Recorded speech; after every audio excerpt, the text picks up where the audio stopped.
the man hits a button and you're anticipating that things would work, but who knows? Anything's possible. Uh, hmm. Come on, man. It's, it's, Go for it, dude. it's Friday. Friday.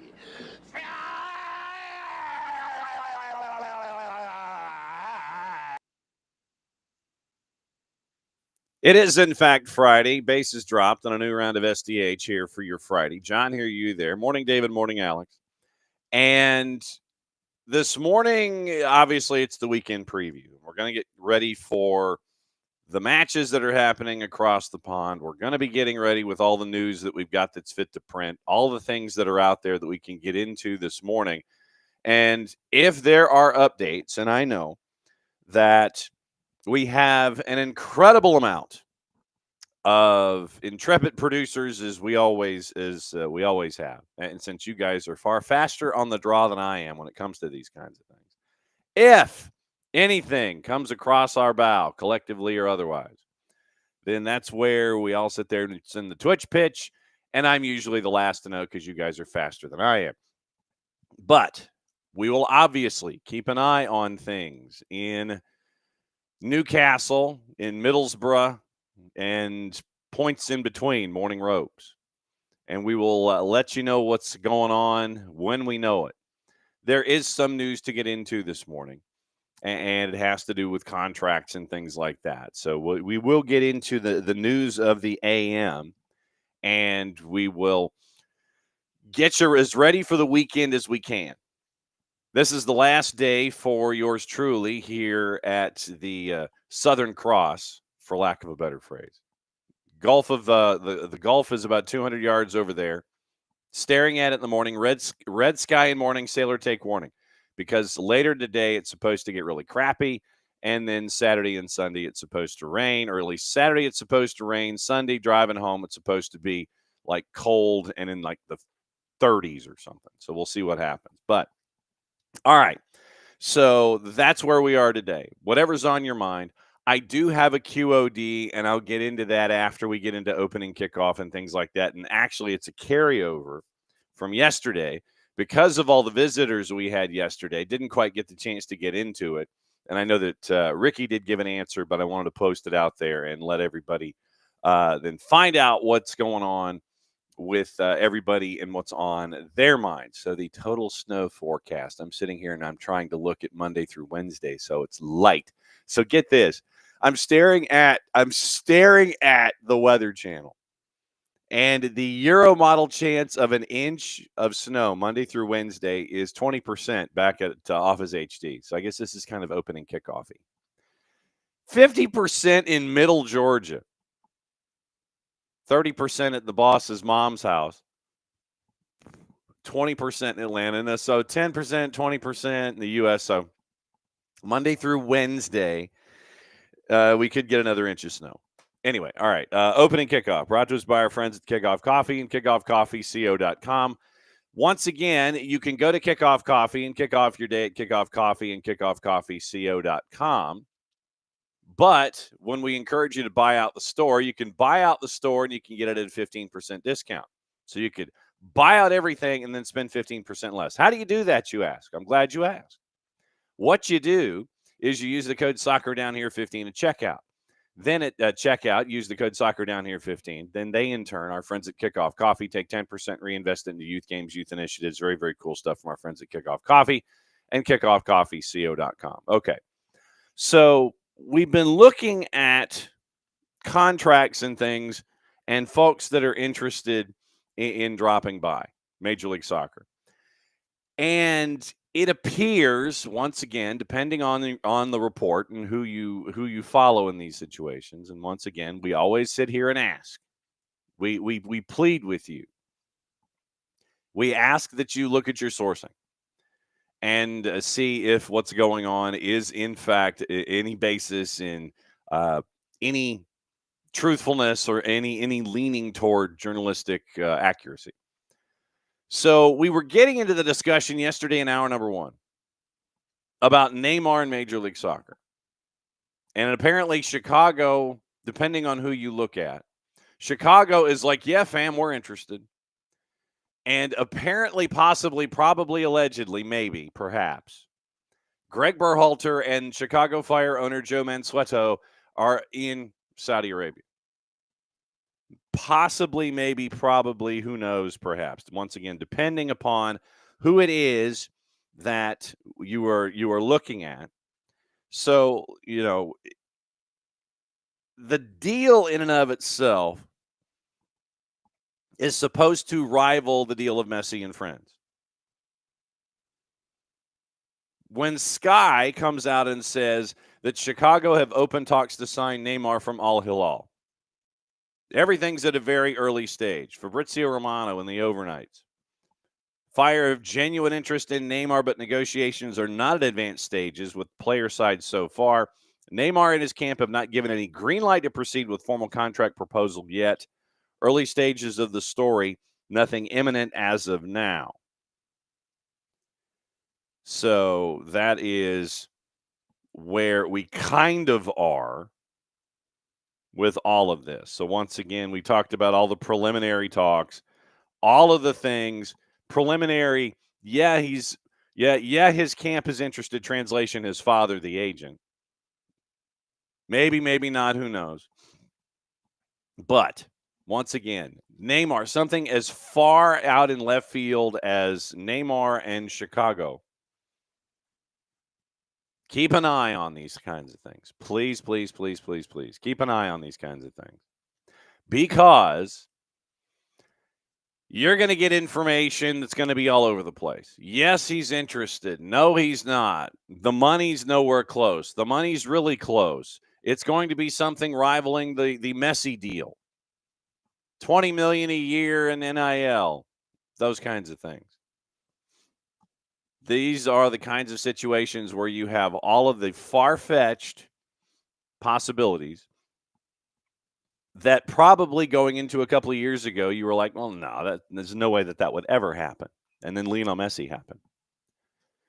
So beg, beseech, implore. Keep an eye on these things. Follow your sourcing. Keep an eye on what's going on. Fabrizio Romano, your tier S's, the 4-letter, all these folks. Not Neymar fan 062824999. Or an aggregator that looks like it says, and this, when you go back and you look and it's the same quote from the same aggregator, just with a different name. That's the beauty of silly season and the ugliness of silly season and the January window. Always follow your sourcing. Please, please, please, please, please. So, yes, we will keep an eye on this one. But there is one that is good to go. And Erling Haaland this morning posted a 35-second video of him apparently enjoying sitting yogi style in the snow. And it was well pieced together. I mean, literally it was one shot, and you have Erling Haaland, who might have been wearing shorts. The slow push for all of 35 seconds with him doing the yogi bit in the snow, and he's becoming one with the weather. And it ends with him saying the equivalent of "I'm not going anywhere." So Erling Haaland signs a new 9.5-year deal with Manchester City, covering 10 seasons, 9.5 years. David Ornstein lists it as an extraordinary new contract. It's going to keep him at the Etihad until the summer of 2034. Previous terms due to expire in June of 27, but according to people familiar with the deal, probably his dad, he now has put pen to paper on an improved 9.5-year agreement that covers 10 seasons. By the time it ends, the Norway international will be turning 34, and any release clauses put in his last deal have been removed. Although the precise numbers are currently unclear, people familiar with the deal, for once again, probably his dad, say it's among the most lucrative sporting contracts ever and underlines the bond between Haaland and City.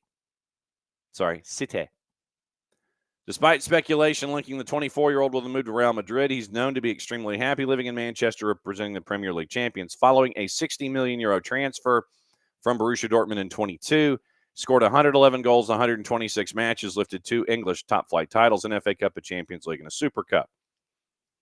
Haaland will almost certainly surpass Guardiola's time at City, and the Catalan signing a 2-year extension last November, taking him through 27. Guardiola's staff, teammates, and the club hierarchy, right up to Chairman Khaldoun Al-Mubarak, are known to enjoy an excellent relationship with Haaland. Also became a parent recently, is settled after moving house in local area, and has emulated his father by playing for City. So he's going to be a cornerstone for the next decade.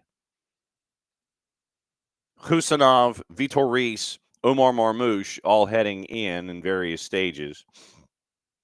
Process of recruiting both of those center backs from Lens and Palmeiras and agreeing to terms on Marmoush. So, but once again, you see something like that and everybody's locked in place. And you're going, hey, wow, Erling Haaland is going to stay at Manchester City until 2034. Maybe.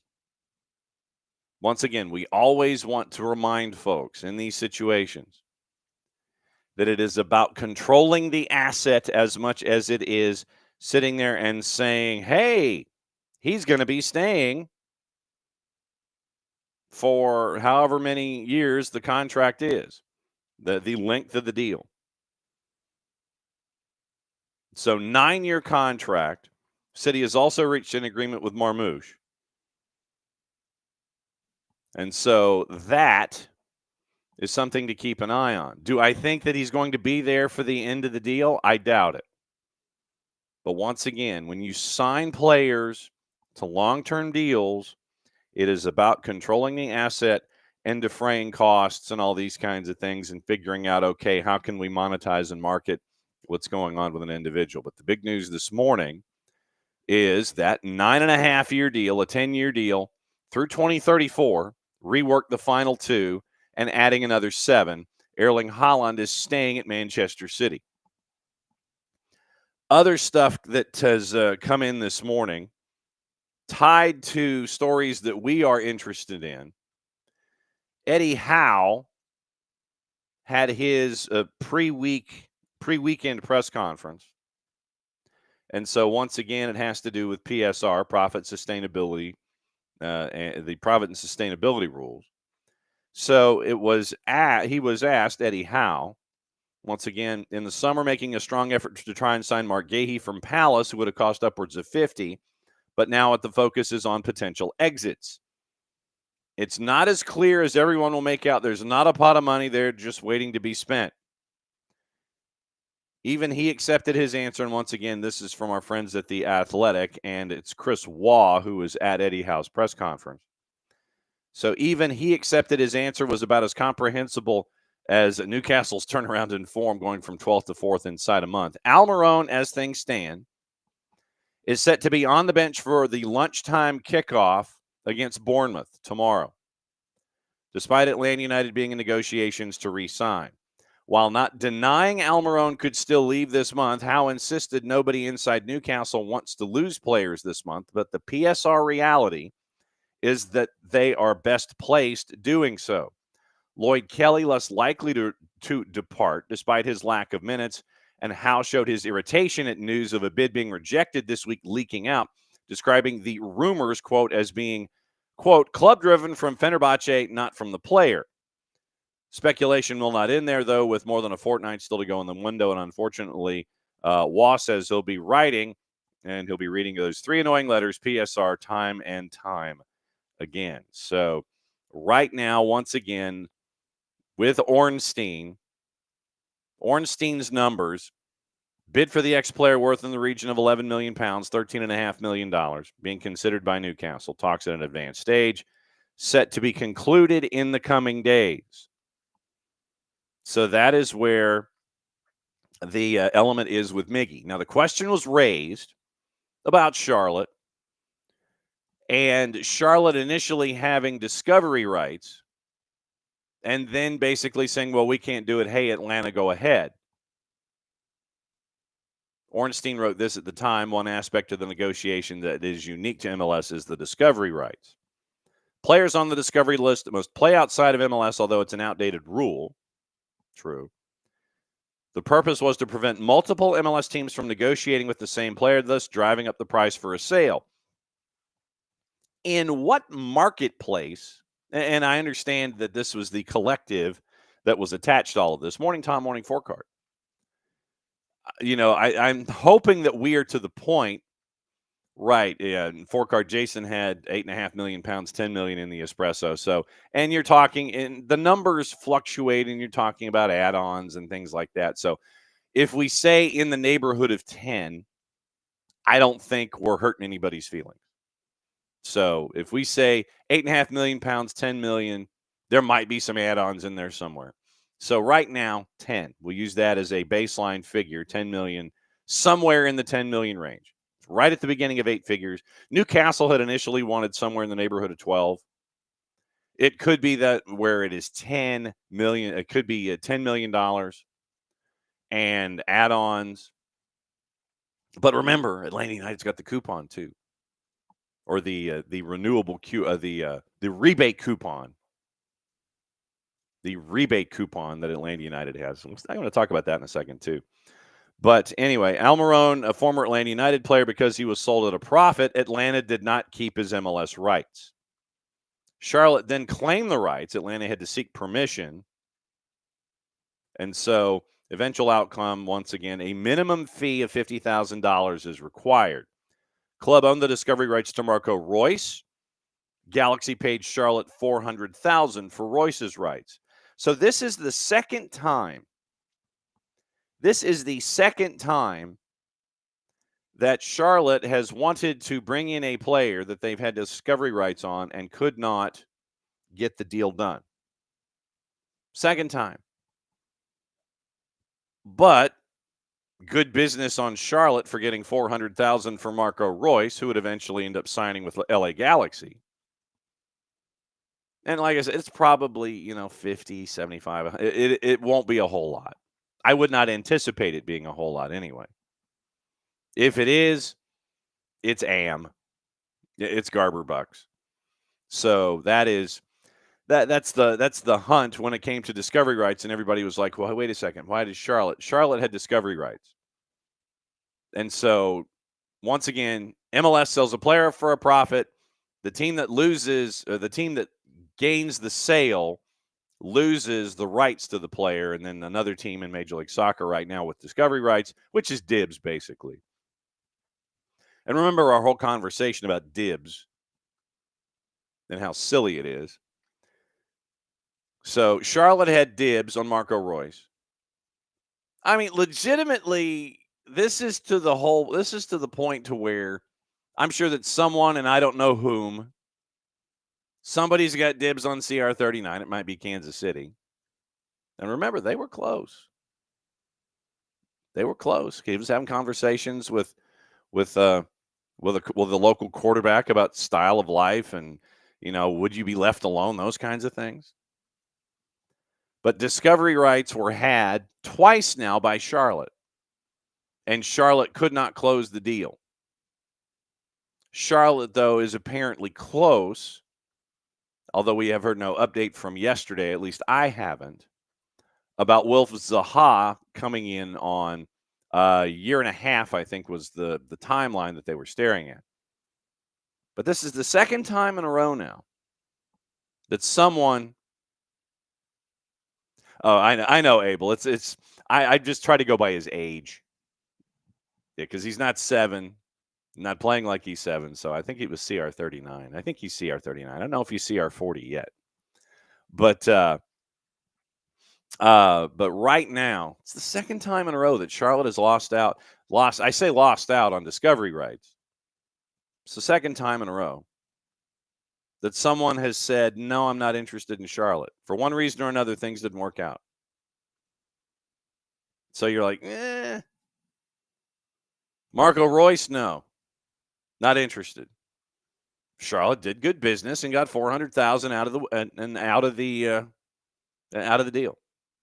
And like I said, the number with Atlanta might be a pain in the ass fee just to be a pain in the ass. But I don't anticipate it being the same $400,000 number Zoran Cornetta got for Marco Royce. Maybe 100. Yeah, who knows? But we'll see.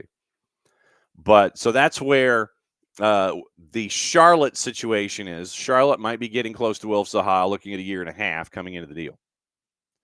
So we'll see what the laydown is there, and so we'll see what the deal is involving. Sorry, I'm orchestrating guests here. So we'll see what's going on with our guests and such. So, okay. So that's your update where we are. Once again, this time of year, it is one of those where you're kind of like, keep an eye on things because Latte La, you are apparently, according to folks, you've agreed on the transfer number, but you're looking at personal terms. And then you had folks yesterday who were like, well, Odson Edward, it's a 15 million pound offer. Okay, well, when and how? That literally it was like a one-liner from the four-letter paper. One from the four-letter paper. Overseas, the one that we neither condone, endorse, nor condone or endorse. So the four-letter paper overseas was saying, yeah, 15. One of their beat writers was like, yeah, Odson Edward got offered 15 million. Okay, that was literally like one line. When did that happen? There was no time. There was no time stamp to the sentence. And so this is where we're talking about. It's like, okay, keep an eye on these kinds of things, especially when you have the 3 and the 4-letter paper that want to just gin up interest, viewers, clicks, listens, watches, what have you. Yeah, so literally the 4-letter paper, one of their beat writers was like, yeah, they offered Odson Edward. It was a 15 million pound offer for Odson Edward, but there was no when, there was no how, there was no nothing. It was just a one-liner. So there you go with that. So just keep an ear, keep an eye. Closer on Latte Lath, looking at personal terms. Keep an eye on that. Then you have the nebulous wording about the other individual that was being chased. It appears, since we have heard nothing about Krzysztof Piątek, that the 6.2 or the 8 or the 10, depending on who you were staring at, that the 10 on Piątek might have just been floated out there by somebody. And in these cases, it might have been an agent or such. So we'll see what's going on. It looks like the Piątek stuff was just something that was out there, put out there by someone. But once again, it was done, with the Turkish media. But that individual that put that out there was the one who was in front of all the Saba discussions when Saba was being thought about, discovered, considered from the Turkish league. So the main beat writer that was there, he was on top of it with Saba. Mentioned Piątek, but that has been only this once. The solo mention of Piątek came from the same beat writer that was on the Saba thing from the absolute beginning, but we've heard nothing from him about Piątek since the initial thought was put out there. So I think in order, you're looking Latte La, Edward, Piątek. Latte Lath looks like you're a lot closer than you are with the other two. Edward, numbers are being floated. One-liners are being floated. No real advancement being mentioned. And then Piontek, you had the solo mention and nothing since. So that's kind of where we are. Morning, Thomas. Morning, Will. Morning, Emilio. Morning, Abby.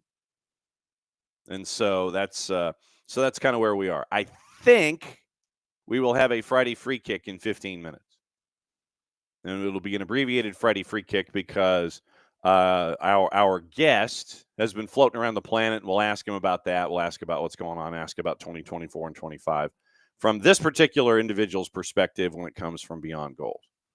So that would be the Atlanta update as we know it as we go. So City have also reached an agreement on Omar Marmoush this morning, and it is a verbal from Ornstein. So it's a verbal on the transfer, reported that City had seen a bid rejected by Frankfurt, although the expectation would be that it remained that a deal would get done. Frankfurt had placed a valuation of 80 million euro, 82 million bucks, on their Egyptian forward. City believed initially they were looking to pay in the region of 60 million euro or 61.5. Personal terms between the forward and City were not an issue. So, you got to keep an eye on that. So it's a verbal agreement to sign Omar Marmoush, and that's kind of where we are involving that. So Bayern Munich and Matisse Tell, right now, currently, they are in limbo. The 19-year-old came onto the scene. Intriguing state as Chelsea circle, Bayern sniff around. Chelsea in the prospect of signing a forward for themselves in Christopher Nkunku. So keep an eye on that. And so you have those particular pieces of news. Okay, according to Ben Jacobs and Tom Bogert, Wilf Zaha is currently flying to America to complete his move to Charlotte. So Zaha will join on a loan through 25, according to Tom Bogert, and through 25 with the option to extend for 6 months. He just needs a medical and an official signing. Then the deal is done. So Zaha is close. We keep mentioning Charlotte, and the loan is with Galatasaray. So the Galatasaray element is part and parcel here. So through 25 option for another 6 months. Deal's only pending a medical and an official signing of the contract. Zaha will be a DP for Charlotte, sources say. Previously on loan at Lyon, recalled so he could be sent on a new loan to Charlotte. Spent the 23-24 season with Galatasaray, struggled for playing time in France, making only 4 appearances, 1 start, failing to record a goal contribution so far for the campaign. 9-3 with Galatasaray on the way to the Super League title last year. 13 seasons at Crystal Palace, 9 in the Premier League, 81-43 in all comps, 417 appearances. And his most prolific season came in 21-22, 14 goals in 33 matches. Years of transfer speculation, moved to Turkey on a free in July of 2023. So, quoting the article from Gimme Sports from Bogert and from Jacobs, Zaha is a big acquisition for Charlotte this winter. Immediately a new star attacker to add to one of the best defensive units in Major League Soccer. I would say improved and not best. Zaha leads a new attack with Liel Abada, Pep Biel, and Patrick Adjumang. So that is where that's the latest. Apparently, Wilf Zaha is hopping on a plane. Zaha is hopping on a plane and heading to Charlotte. So it looks like it could be 6 with the possibility, or it could be a year with the possibility of another 6 months or so. So that's what you're looking at with Wilf Zaha this morning. And so I'm going to just go ahead and somewhat apologize because the way things go, I'm going to be looking down at my phone. I'm going to be looking down at my phone a lot for the next 2 weeks. So that's what you're. So if you see me looking down, that's kind of where we are. It's nothing personal. Nothing personal. It's just me looking down and seeing, like you get something that vibrates and you're like, whoa, okay. Ruben Amorim has warned Manchester United fans of a roller coaster season.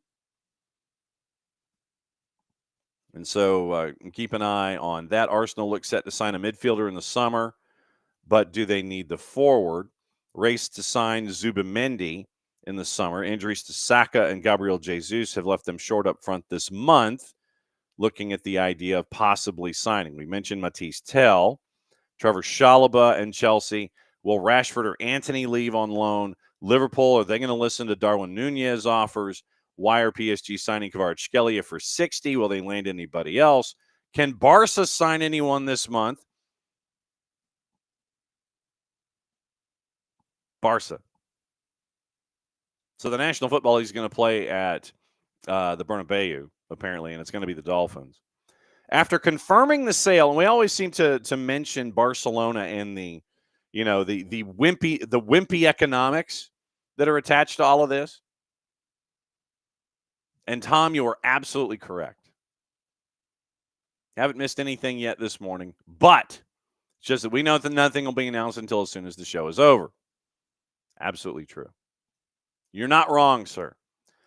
But we're kind of in an elongated opening kickoff. Greg Garza is set to join us maybe in about 10 minutes, and we'll do an abbreviated Friday free kick with Greg.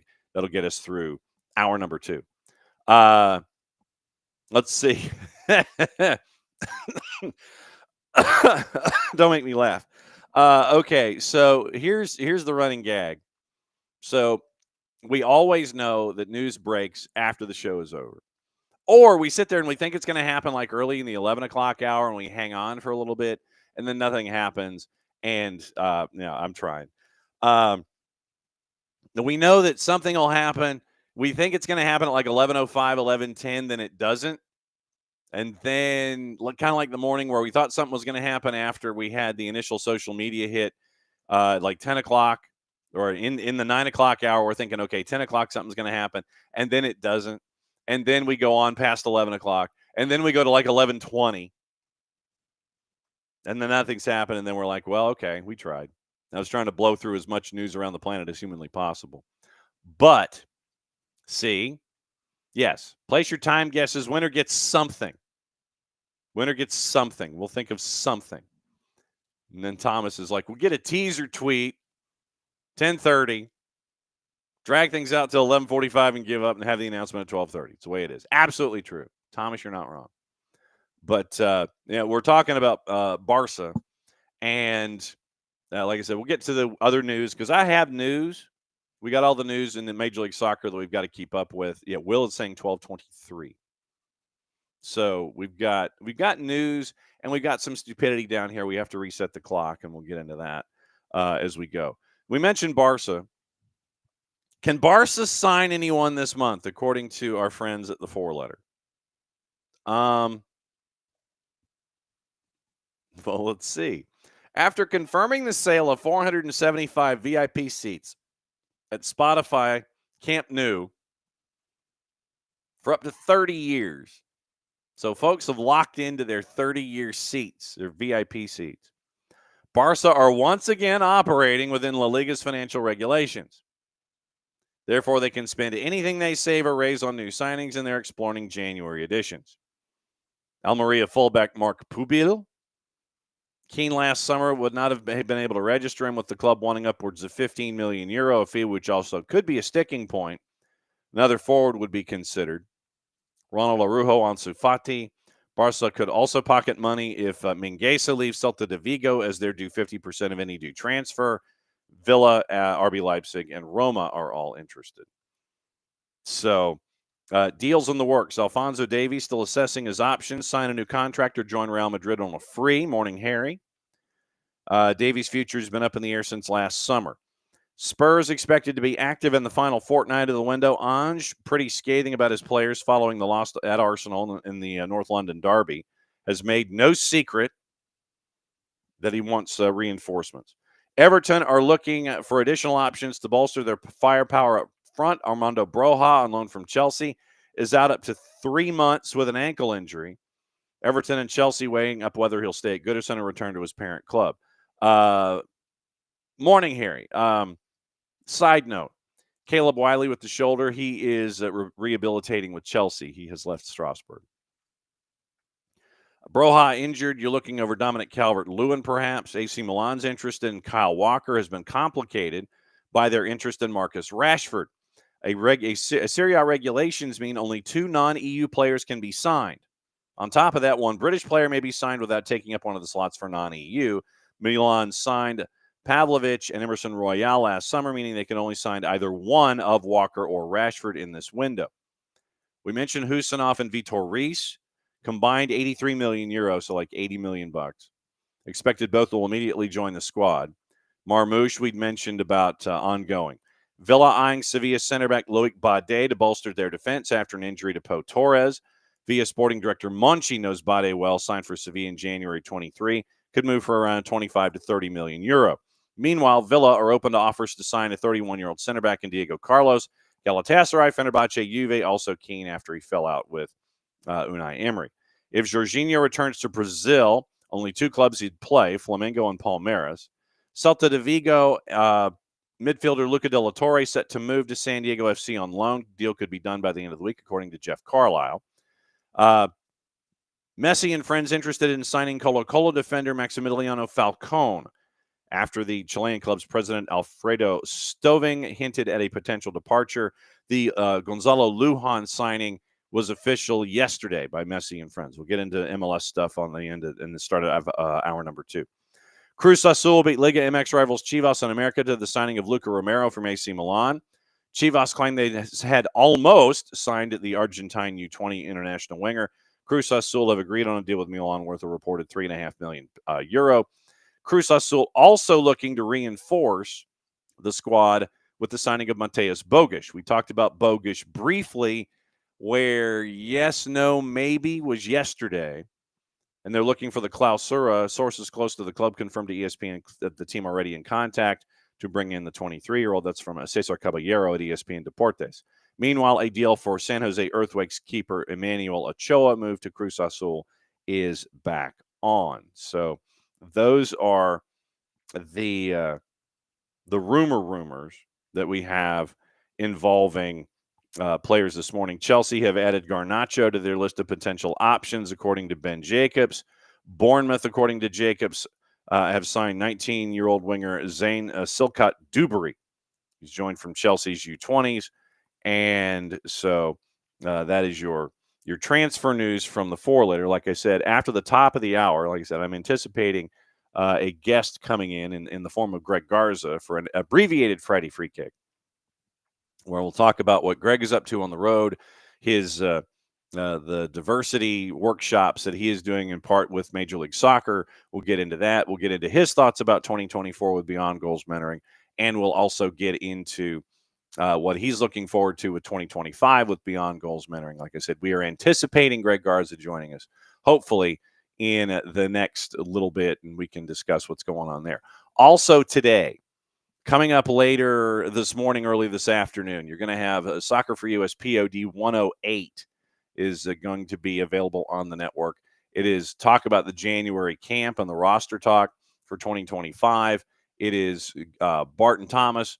They are chatting about the roster assembled for Camp Cupcake and what they hope to see from the players in the 2 matches. Thomas gives a history about Camp Cupcake and why it's still an annual tradition. So that's what you're staring at. Soccer for US POD episode 108 is going to be on the network later today for all of your listening pleasure and all of your favorite listening locales and everything. Once again, hour number 2, we're going to be going over the weekend. We do have some stupidity down here. We do have some law down here to get into that we haven't had the chance to discuss. Something that's on the radar, just something to keep an eye on.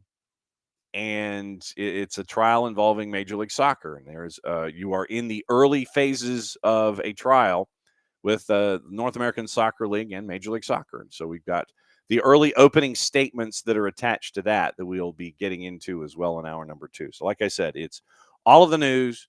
It is getting updates on everything, getting you ready for the weekend. It is stupidity down here.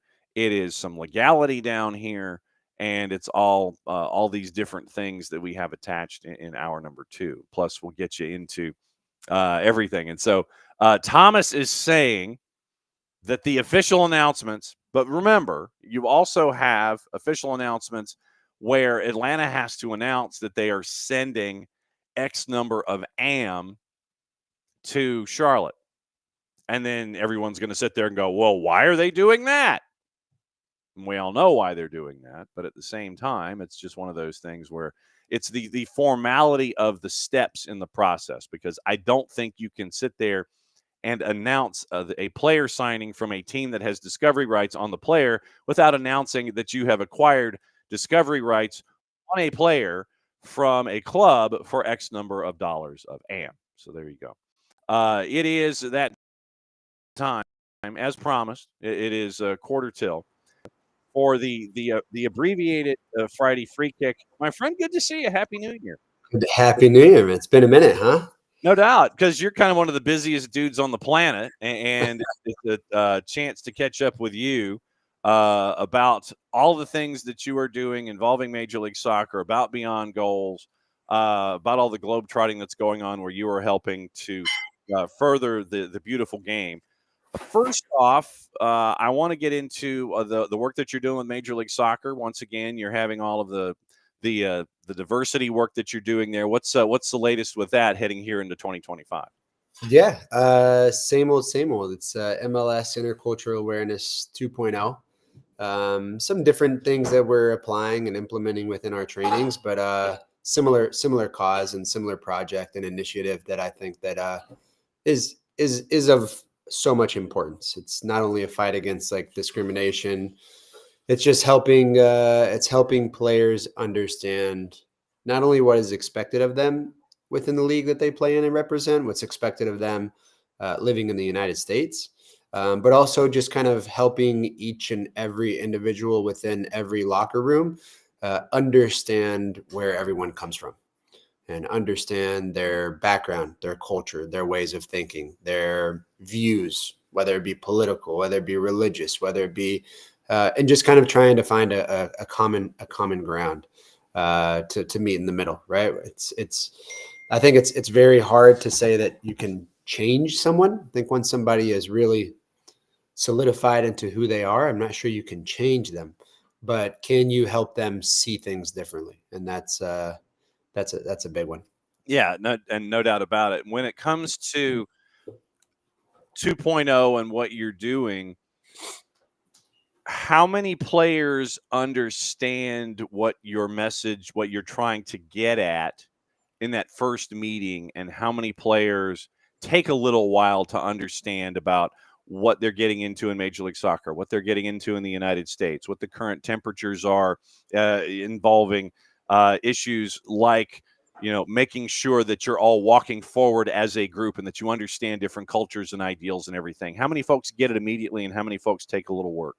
It's an interesting concept because these are preseason meetings, right? And so I think them having the idea to use former players to kind of build that connection is key and essential to have a successful presentation.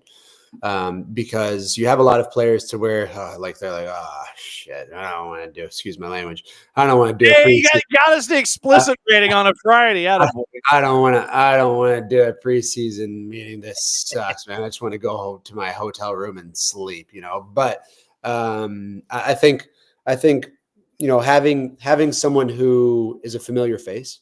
I just did Inter Miami. They were the first ones this week on Tuesday morning. So just having a familiar face, and especially when you have a lot of big guns that sit in a room and could probably give two craps of who you are, but you still have in the same room people that people that you've played with, and people that you've been around. And I think having that kind of relationship with a lot of players allows me as the facilitator to kind of create a really good vibe with the whole entire room. And they see me as them, right? They don't see me as a suited executive within the league coming and telling them, what's needed to make this league successful. It's having a former player telling them, hey, I've been in your shoes. We're all in this together. I'm on your guys' side, but this is how we have to continue to help this league grow, continue to have it one of the most viewed leagues in the world, continue to make it one of the most diverse, which it is the most diverse league that has ever existed on planet Earth at any point in time, and just kind of continue to create those opportunities for so many people around the world. So I think it's a very well accepted message.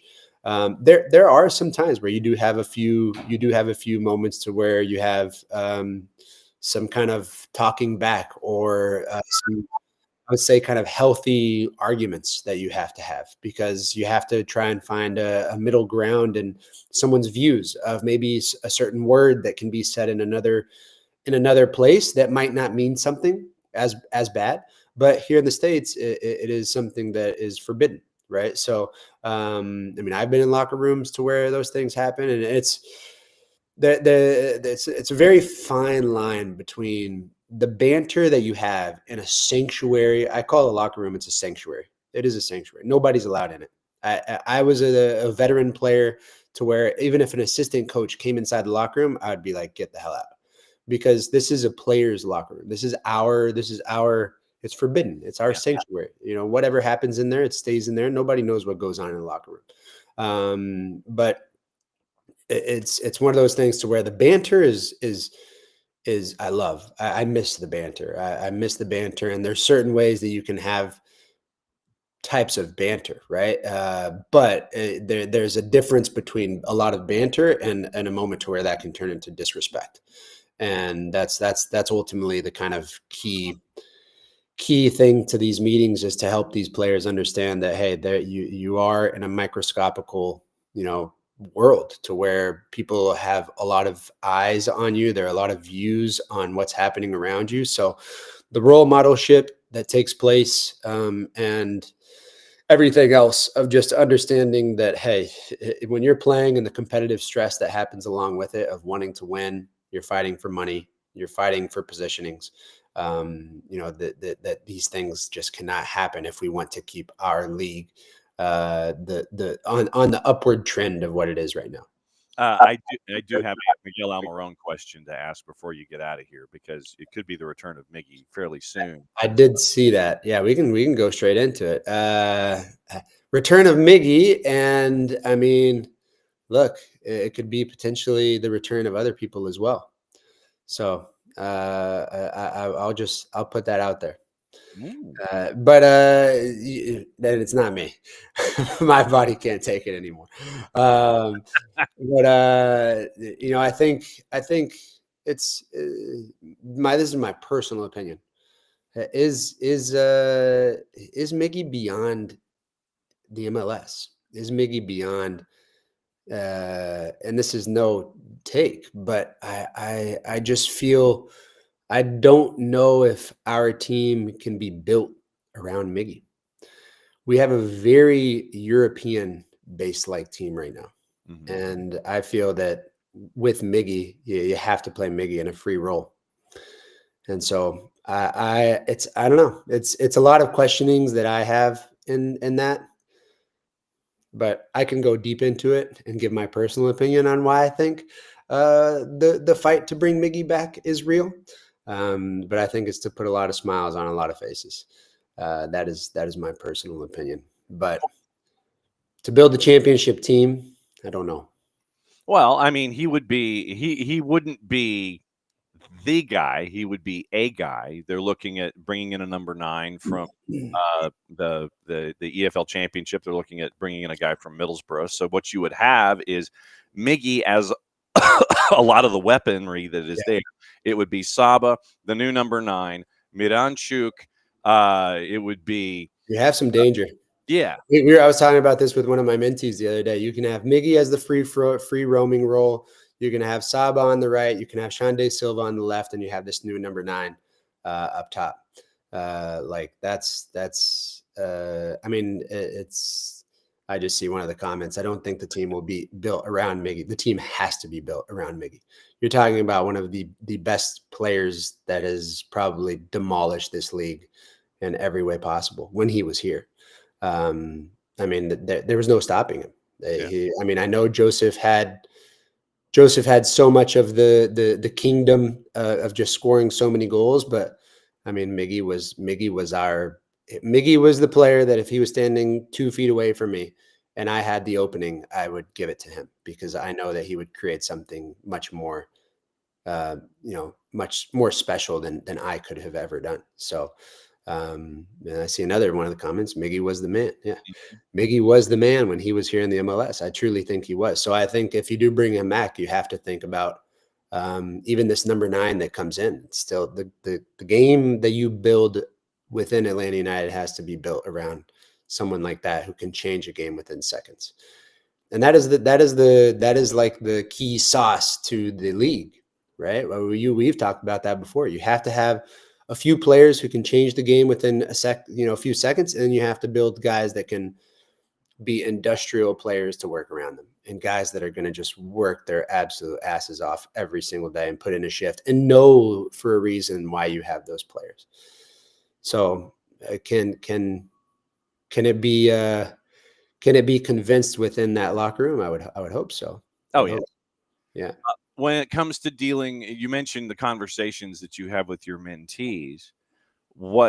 How in depth do those conversations get about, okay, you have a teamwork that has a framework, and then you're bringing in the guy or a guy, that has been the guy, capital T, capital G, and having to rework the dynamics of a locker room and all these kinds of things. How deep do you get into these kinds of conversations? That's a great question, because I always speak about just knowing your role. Yeah.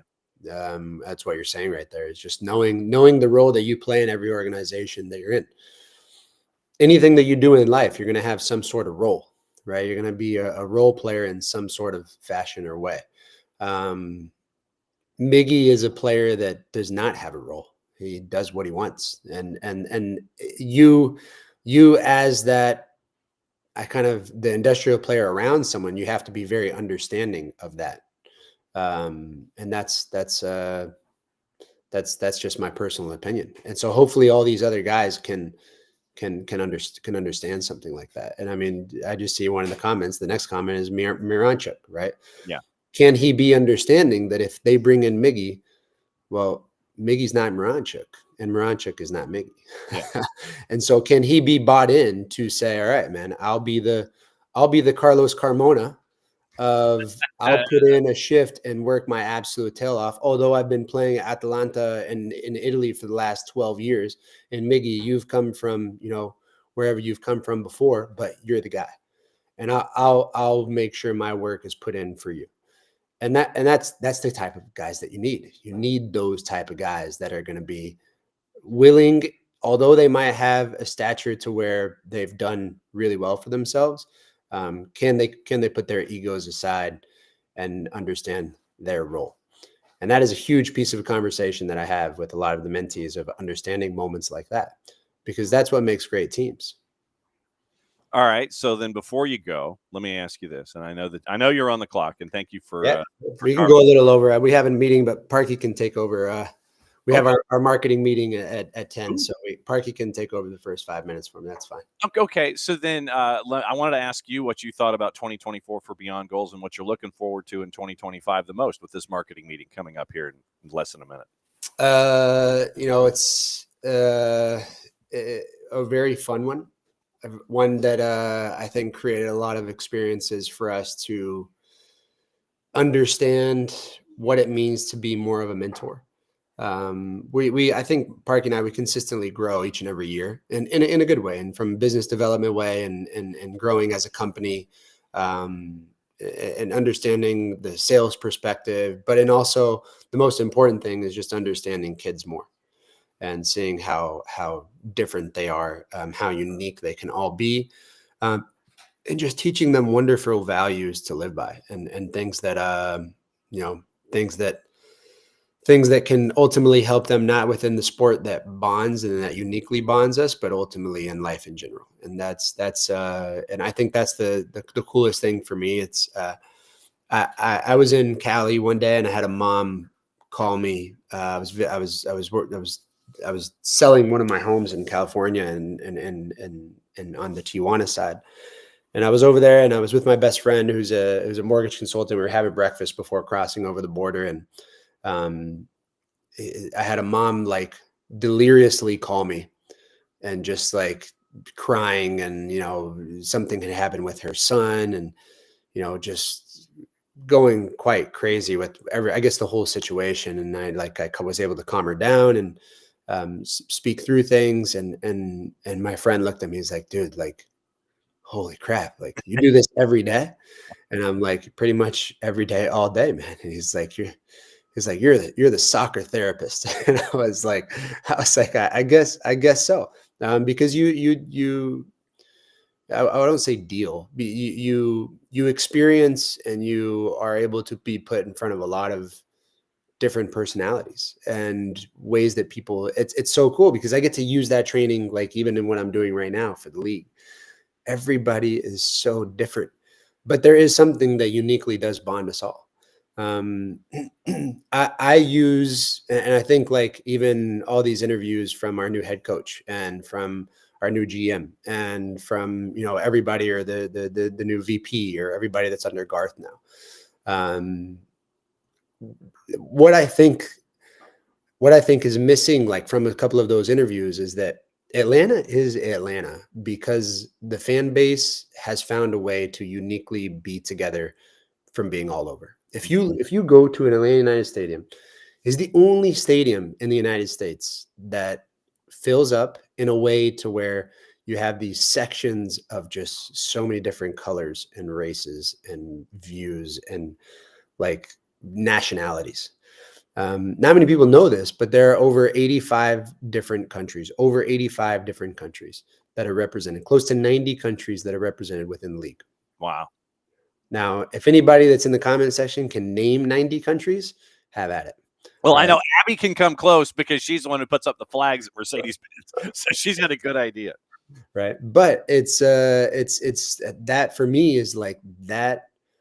If we were to, this is a great question for Abby. If she were to put up flags, not necessarily of players, but the countries that are represented that come and support Atlanta United. Wow. I would love to see that one day. Because that is like the true blessing of what Atlanta is. It is is a melting pot, one of the most diverse cities within the United States. But New York doesn't, come together as much within the NYCF Stadium or the New York Red Bull, which is not even in New York. But they don't come together as much. And whatever the special sauce or the special dust that's been sprinkled upon Atlanta, for some reason, it brings every culture and country together. So a lot of, I guess, just going back with what Beyond Goals has really learned this year is just, I think for me, even being involved in a lot of these trainings and this initiative and this project has allowed me to kind of further my insight on how to help better kids grow and mature in the best ways possible, and just give me new ideas. I think ideas are amazing. Having new ideas and trying to apply them to what we know and to try and spark new things has been extremely beneficial for Parky and I this year. No doubt about it. One thing before you go, when you head into the meeting, clearly this should count as marketing. So consider this work study attendance. I would be, whoever said that, I would be, yeah, this is marketing 101. There was a point in time this season where I think all of us thought the season was going to absolute shite. Ish, yes. Yeah. And I just remember being at the stadium, and somebody had gotten me tickets at where all the season ticket holders are. And I probably had over 10 families come up to me, and everybody always takes a picture, and everybody's so nice. And I mean, I still can't believe we still get the recognition that we do, which is insane. And so humbling and so awesome. It's great. It's so gratifying. But I probably had over 10 families come and ask me, hey, what do you think about the new prices for the season ticket holders next year? Like, we're out. Like, I had so many people come up to me. And it was so surprising because that was the first time, I think, in the history of Atlanta United to where, like, I started to realize, man, like, we need to rebuild. Like, we need to do something here to kind of, these are fans that have been here from the very get-go, and these are a lot of fans that are, I mean, they're upset. They're upset not just at prices. They're just upset with what's going on behind the scenes. And I totally think this is an outstanding, amazing marketing move to get those people back into their seats and back to being season ticket holders, because he is someone that I think can do that. And on that note, go to your marketing meeting, sir. And then that way you can continue to grow things here in 2025, and we will get the Sounds update good.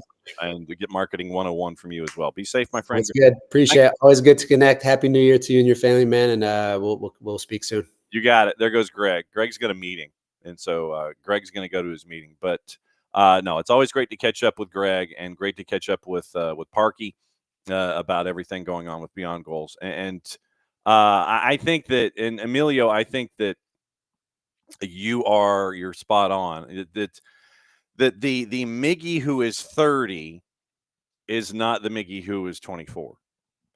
And so, yes, he is insanely talented, but I think that with Miguel Almiron coming in, with the chemistry that you have, I don't think you're bringing in a player or two players to upset the chemistry. Yeah, and that's the thing, is that, Father Time and Mother Nature are both undefeated. And so the 30-year-old Miggy is not the 24-year-old Miggy. Then you bring in, probably a player. I'm going to go ahead and go down that road. Probably the Emmanuel Latte-Lath as your starting number 9. Then you have a Togashi-san as part of your backups there at 9, and Shande and everybody that's going to be a part of everything this year. So you have the chemistry that's already been established. You have what Ronnie Dyla wants to do. You would be adding in players like a Miguel Almiron, who at the age of 30 still has some tread on the tires, especially recently from not having a whole lot of work at Newcastle. Then you bring in Emmanuel Latte-Lath from Middlesbrough, possibly, and then that's your number 9. So you have an idea. You are consulting. This isn't just something where, yeah, let's go get him and all that. And I was having this discussion with the boss.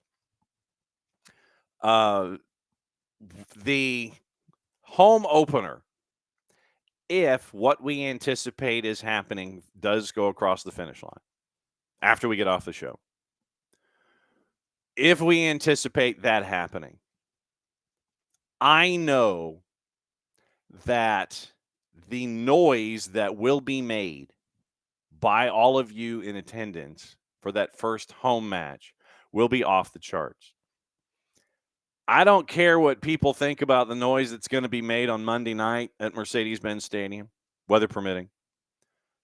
The noise that is going to be made by all of you in that home opener is going to be insane. And that Venus flytrap open and close of the roof, it is going to come off of its axis.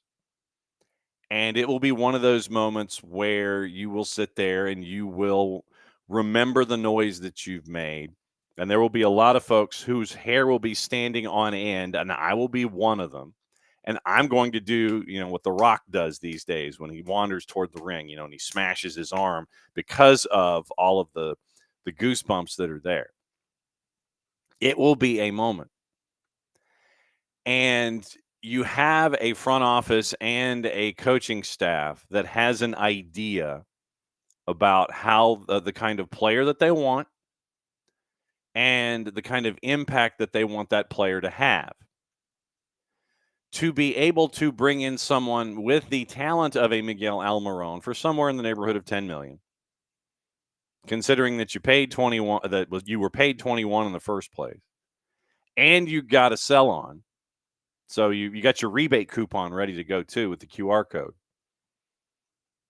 You're bringing in an individual who has a certain skill set. He has a specific set of skills. Then you are bringing in a 9 that has the same thing that you're looking for. And you are bringing in those individuals with their individual brains to work within the framework of what Ronnie Dyla wants to do. Yes, you will have the imagination that will be attached to Saba and to Miggy if we continue to anticipate that this, if we talk in, I'll talk in presuppositions. I won't necessarily talk in absolutes because we haven't gotten there yet. But should the deals go down, probably the way that this lays out is that you would have your striker as your striker.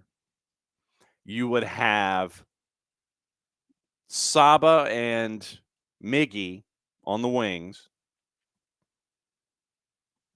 in formation, because we know that formation is something that is a construct. You would have them wandering about and doing their thing. They would be inverting like nobody's business. You start Miggy on the right to set up his left foot. You start Saba maybe on the left to set up his right foot. There'll be time, but the thing is, it won't necessarily matter. The way that everything's going to float. As Jarrett joins us here for hour number 2, Jarrett, we had Greg Garza on just before you came by, and it was discussing where Miguel Almiron should, and I will say should just because it's not over the line yet. We're talking in suppositions. That should the Miguel Almiron deal come to pass, how would you be looking at things from an offensive perspective, knowing that formations are a loose construct and suggestions and things put down on paper and on TV graphics? How would you see this falling out offensively for Atlanta United with the starting 11 in your mind for 2025? I think for me, it's to the point that Tom's made. Like, it's fan love factors into it. Yeah, fan love factors into it. You can call it whatever you want, but it's a big ass PR win. Mm-hmm. Especially considering you thought he might be going to Charlotte this time last month. Yeah, or less than a month ago. You thought that might be the case. And that doesn't happen. Looks like they're going to go down the Zaha route. It's fine. But you're bringing home a guy who is a legend. You had him. You won a trophy with him. He got his send-off in the cup. Mm-hmm. It was beautiful. It was a Cinderella moment, man. He did 5 to 6 years in England, making cash, playing in the biggest league in the world. Got to live out his dream. Man's got family now. You get the PR win that comes with bringing him back. Mm-hmm. Now, that being said, this isn't a solely. I don't think that this is solely a PR win, like a PR kind of feel good move, like Vela was last year for LAFC, because Vela doesn't have it anymore. No. Like let's be blunt. Like, God bless Carlos Vela. Put together one of the most amazing runs this league's ever seen for a couple of years there. He doesn't have it anymore. That's okay. Time's undefeated. I think in how you make this work, though, I don't think it's that complicated. If you go get Latela, I've seen the stuff about Edouard getting a $15 million offer. It's from the mail. Yeah. You don't have a timestamp. It's one sentence. You don't know when the Semi Mokbel attached the information. Basically, it's a one-liner that has no depth to it. Yeah, you have no real other information with that one, and your tier ones have been your S tier sources have been talking about Latela and Almiron. Mm-hmm. So that's where my focus is. Hell, man, like we talked yesterday, for all we know, they could go back to the Wild Celtic and go back to the Kyoko Furuhashi whale. Yep. I don't know. But until, like I said, until it's all said and done, until ink is dry, we're speculating. Yep. How does it all fit? You figure out how you want to play Amidon and Meranchuk and Saba in like a 4-2-3-1. You let them cook.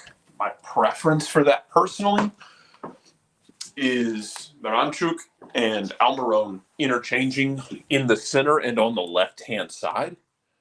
let one of them kind of let one of them kind of start out there inverted. Invert Saba on the left hand side, let him get in on his right foot, and you let them interchange. Yep. You let them float. You let them find space together and learn to play off each other. And yeah, maybe this takes time. That's okay. But you go get a big, productive center forward with those three. I'm not worried about it. Like, unless something weird happens, I'm not worried about it. Also, you're going to have good delivery. Man, you're going to be in the way you structure it. I think you're going to be in good shape. But yeah, it's a PR win. Call it what it is. That doesn't make it a bad move, but that's also one of those things. I think that it's kind of a layup if you're in charge of dealing with it from a team perspective. Of, we can go get a guy. Yes, he's 30. I'm not asking him to come in here and be the MVP. I'm asking him to come in here and be part of an attack that features one guy who is actively looking to die for the shirt every time out, and Saba Lobshanica, a guy in Alexei Maranchuk who started to find his stride as the season went on. And I think both of them will benefit from having someone else who can be dangerous and a striker who can consistently put the ball away. They're also going to benefit from having time off for a change. Well, that too, but you're not asking him to come in here and rescue everything by himself. You're asking him to be part of something and diversify the load, not to take the whole entire thing on. Like, this is hands around the casket as opposed to one person trying to carry it, which, look, man, while Maranchuk was getting settled, it felt like times last year where, like, Saba was being asked to kind of drag that thing across the graveyard. Yeah. And there were times where he did, and there were times where he didn't. And it was a big ask, because I will maintain, like, for me, Saba is a Chris Bosh stroke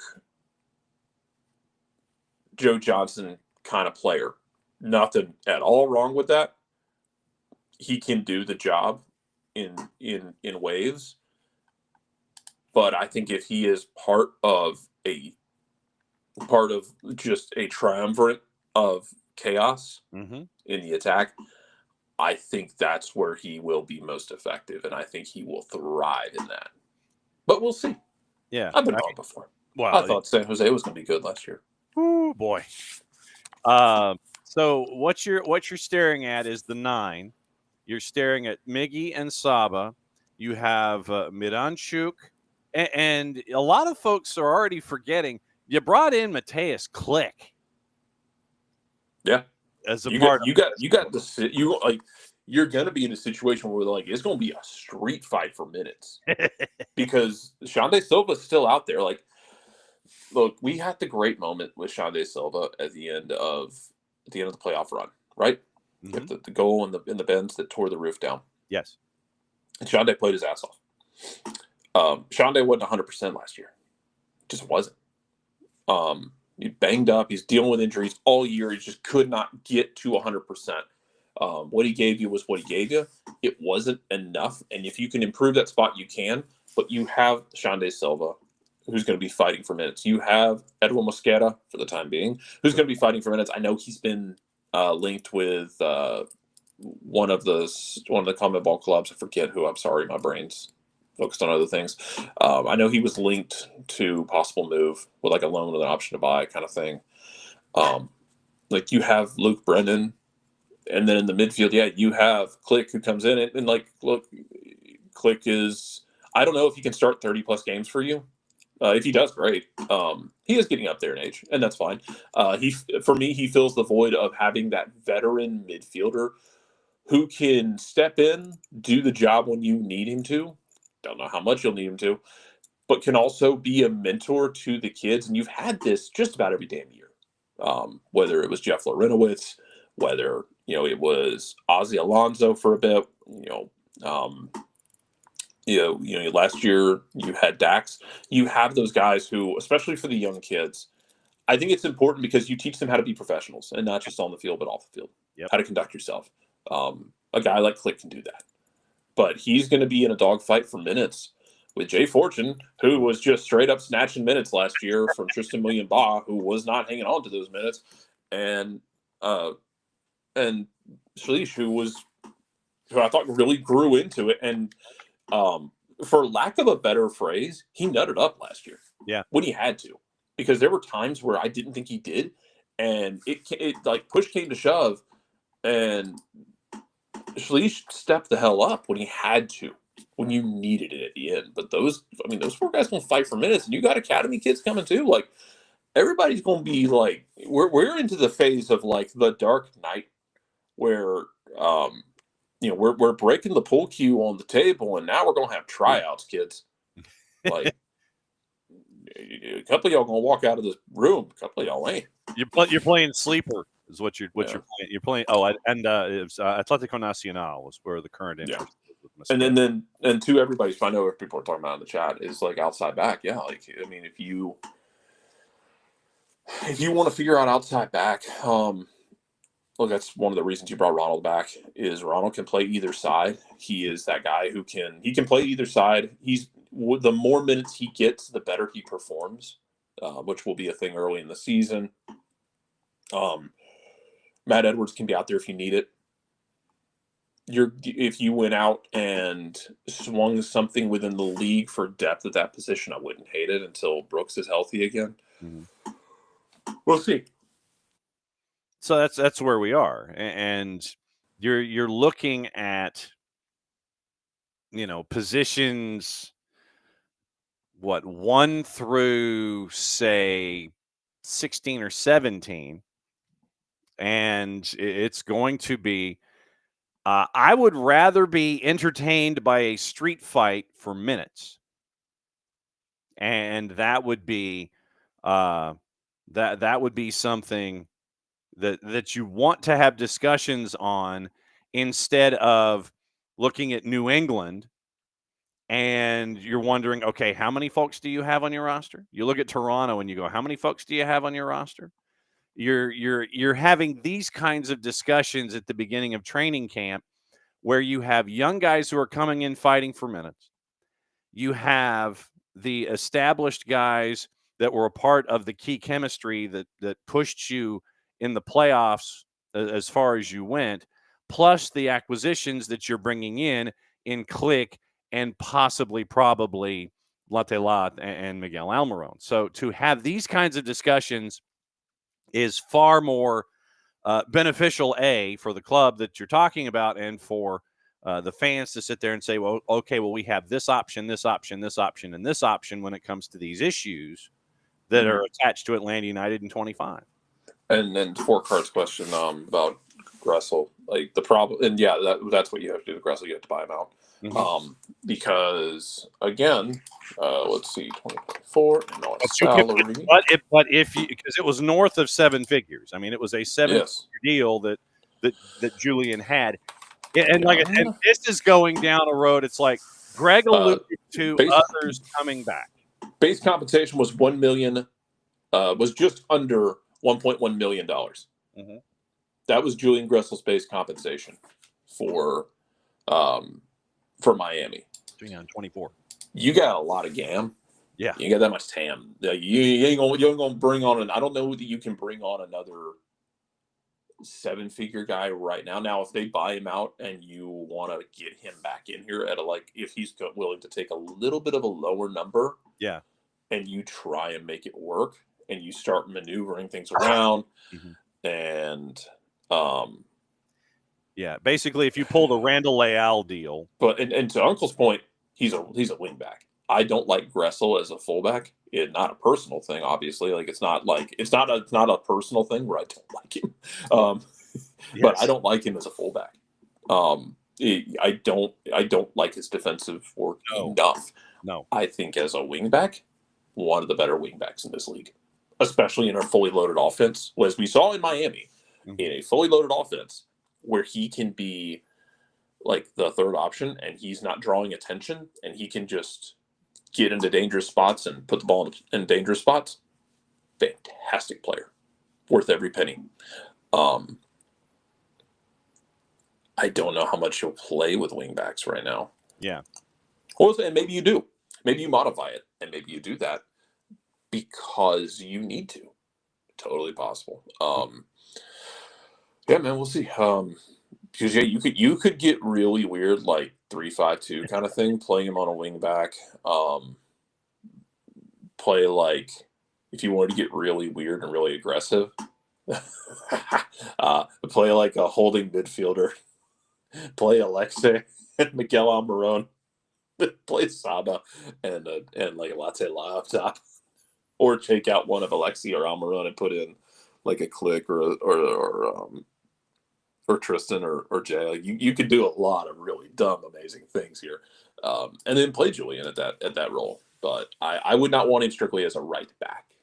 I would want him as a wing back because of if I'm going to put him out there, I need to have some sort of cover defensively because he hasn't shown the defensive ability. No. And I have to have some sort of, and look, man, like Ronnie Dial is going to play aggressive. He's going to go out there and going to try and straight up win games for you. Like, he's going to try and, like, we're going to outscore you, and we're going to run out of ammunition before we're done here. That would be an interesting one. What's Assad up to? I think Assad is still. He is without Club FC. Did Cincinnati deny his or not pick him up? The contract was up, so he's without Club FC.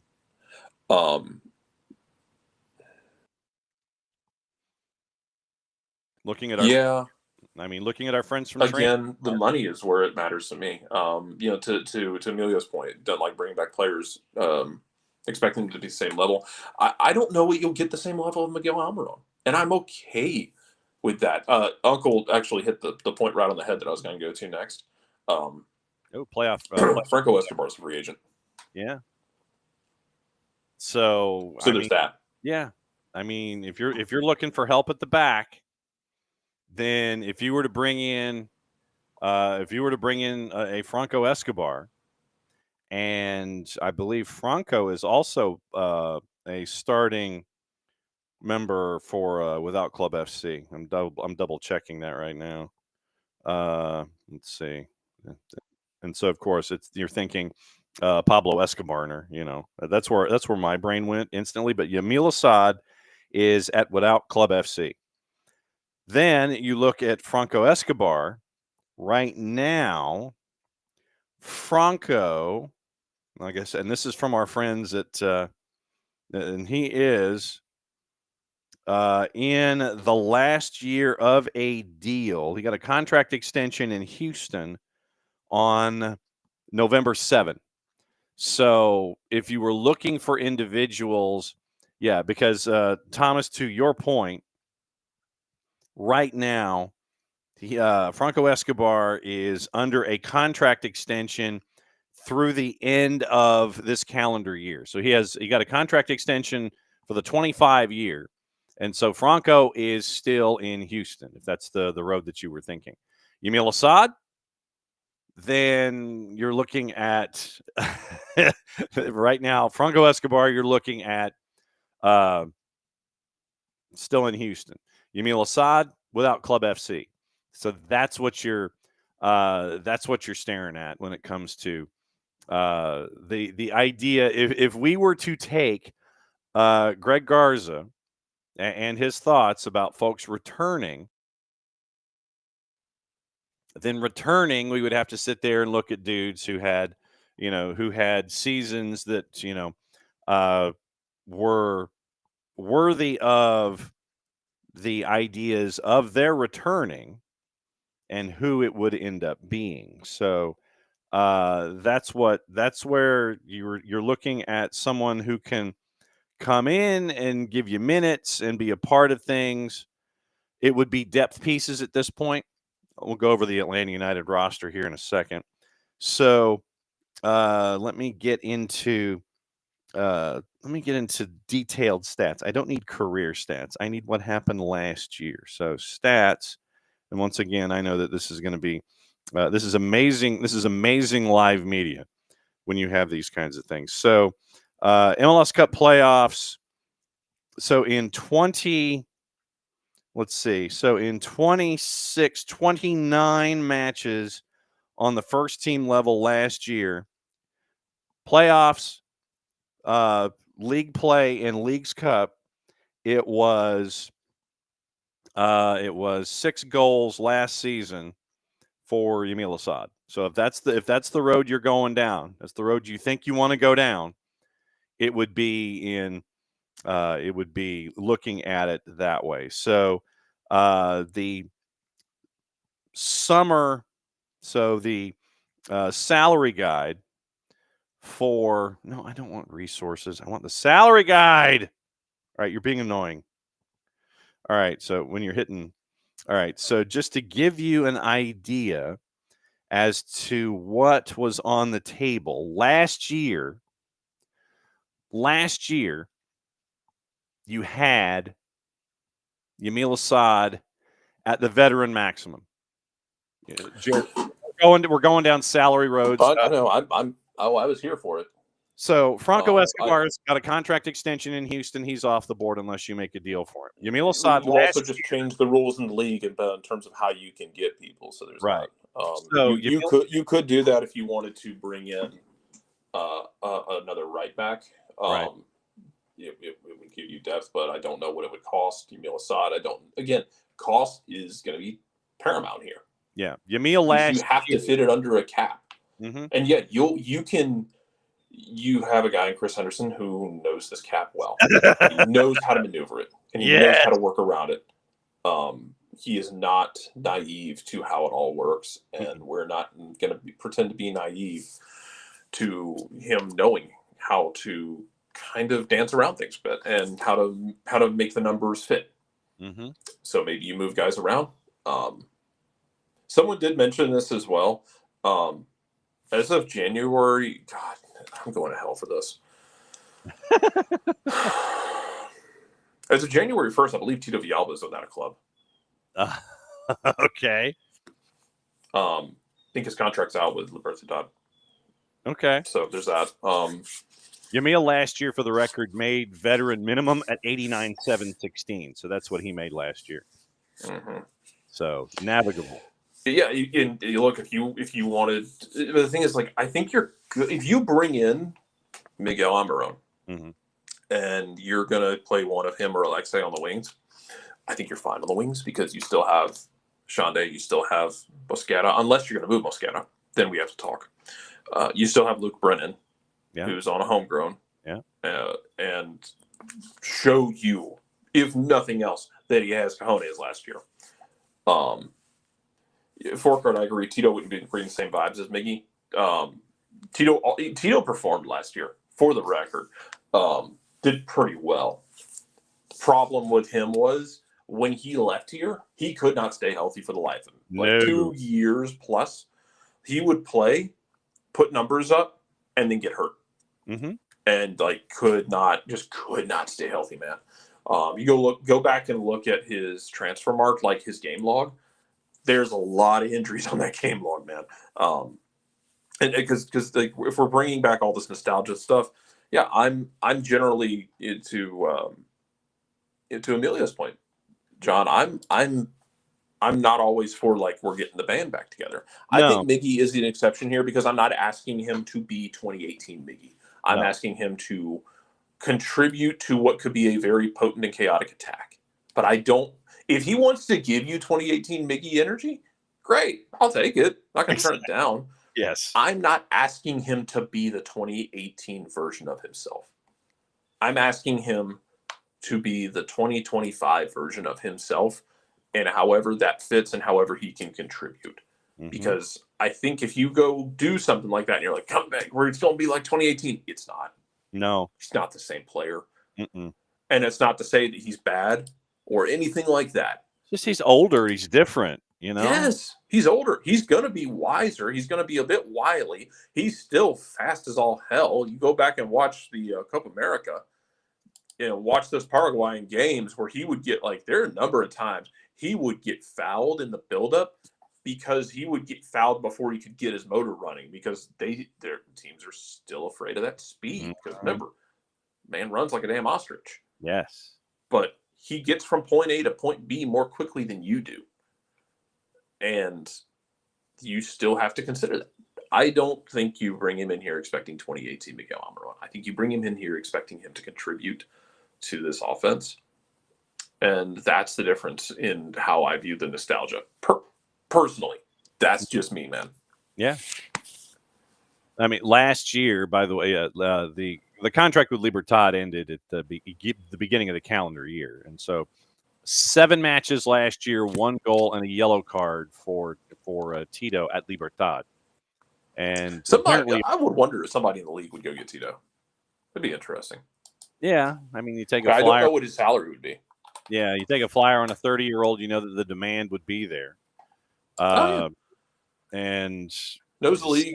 He stayed healthy here for the most part. It wasn't until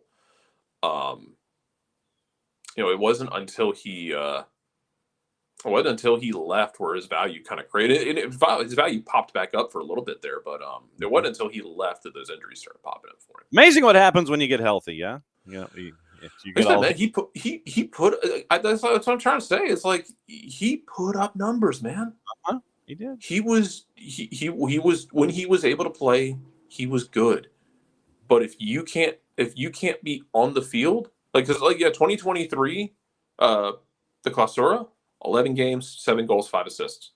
Yeah. 863 minutes. Primera Division Apertura in 2023, 18 games, 6 goals, 8 assists in 1,400 minutes. Man did work. Yeah. But also you have, when he left here, you have the 2021 Clausura, 7 games. Yep. Apertura 2021, 13 games. Mm-hmm. Next year, 16 games, 6 games. 2024 Clausura, 7 matches. Mm-hmm. You can't help me if you're on the training table. No.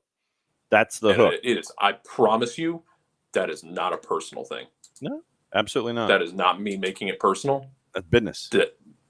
That is me telling you, I need you to be healthy, and if you can't, then we gotta have a talk. Yeah, I would be interested to see if somebody went for him though. Yeah.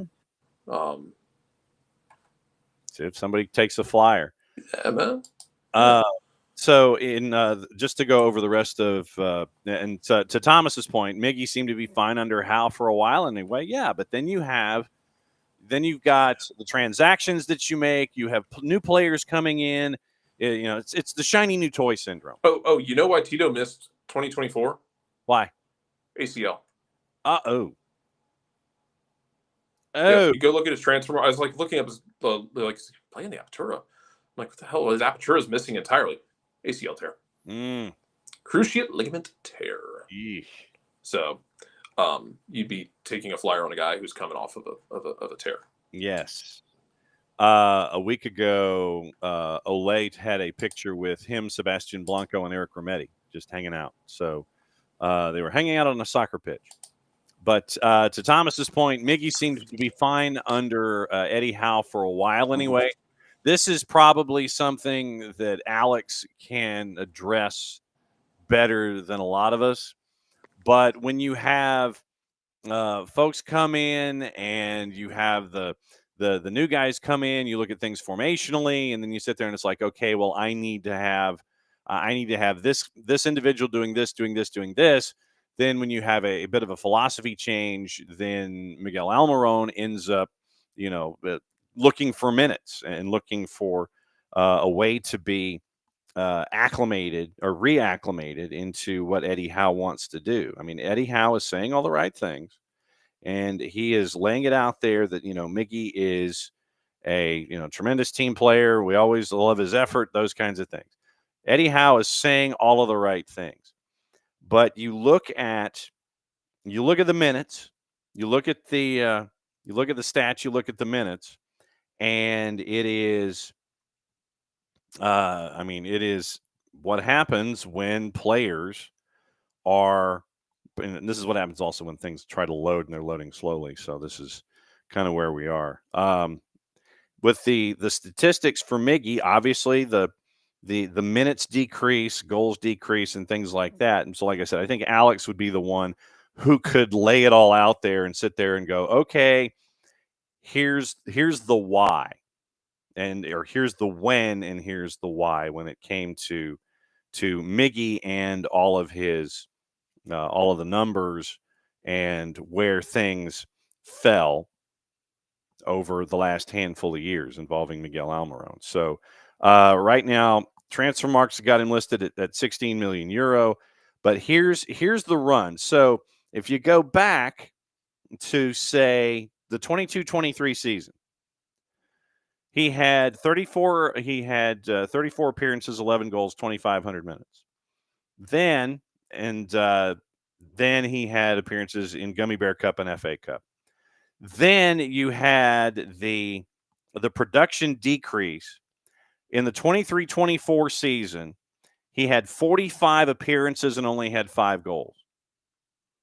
Then in 24-25, he's got 13 appearances, all comps, no goals. And so the decrease in the output has been there over the last handful of seasons. So FA Cup and Premier League, 19-20, 42 appearances, 8 goals.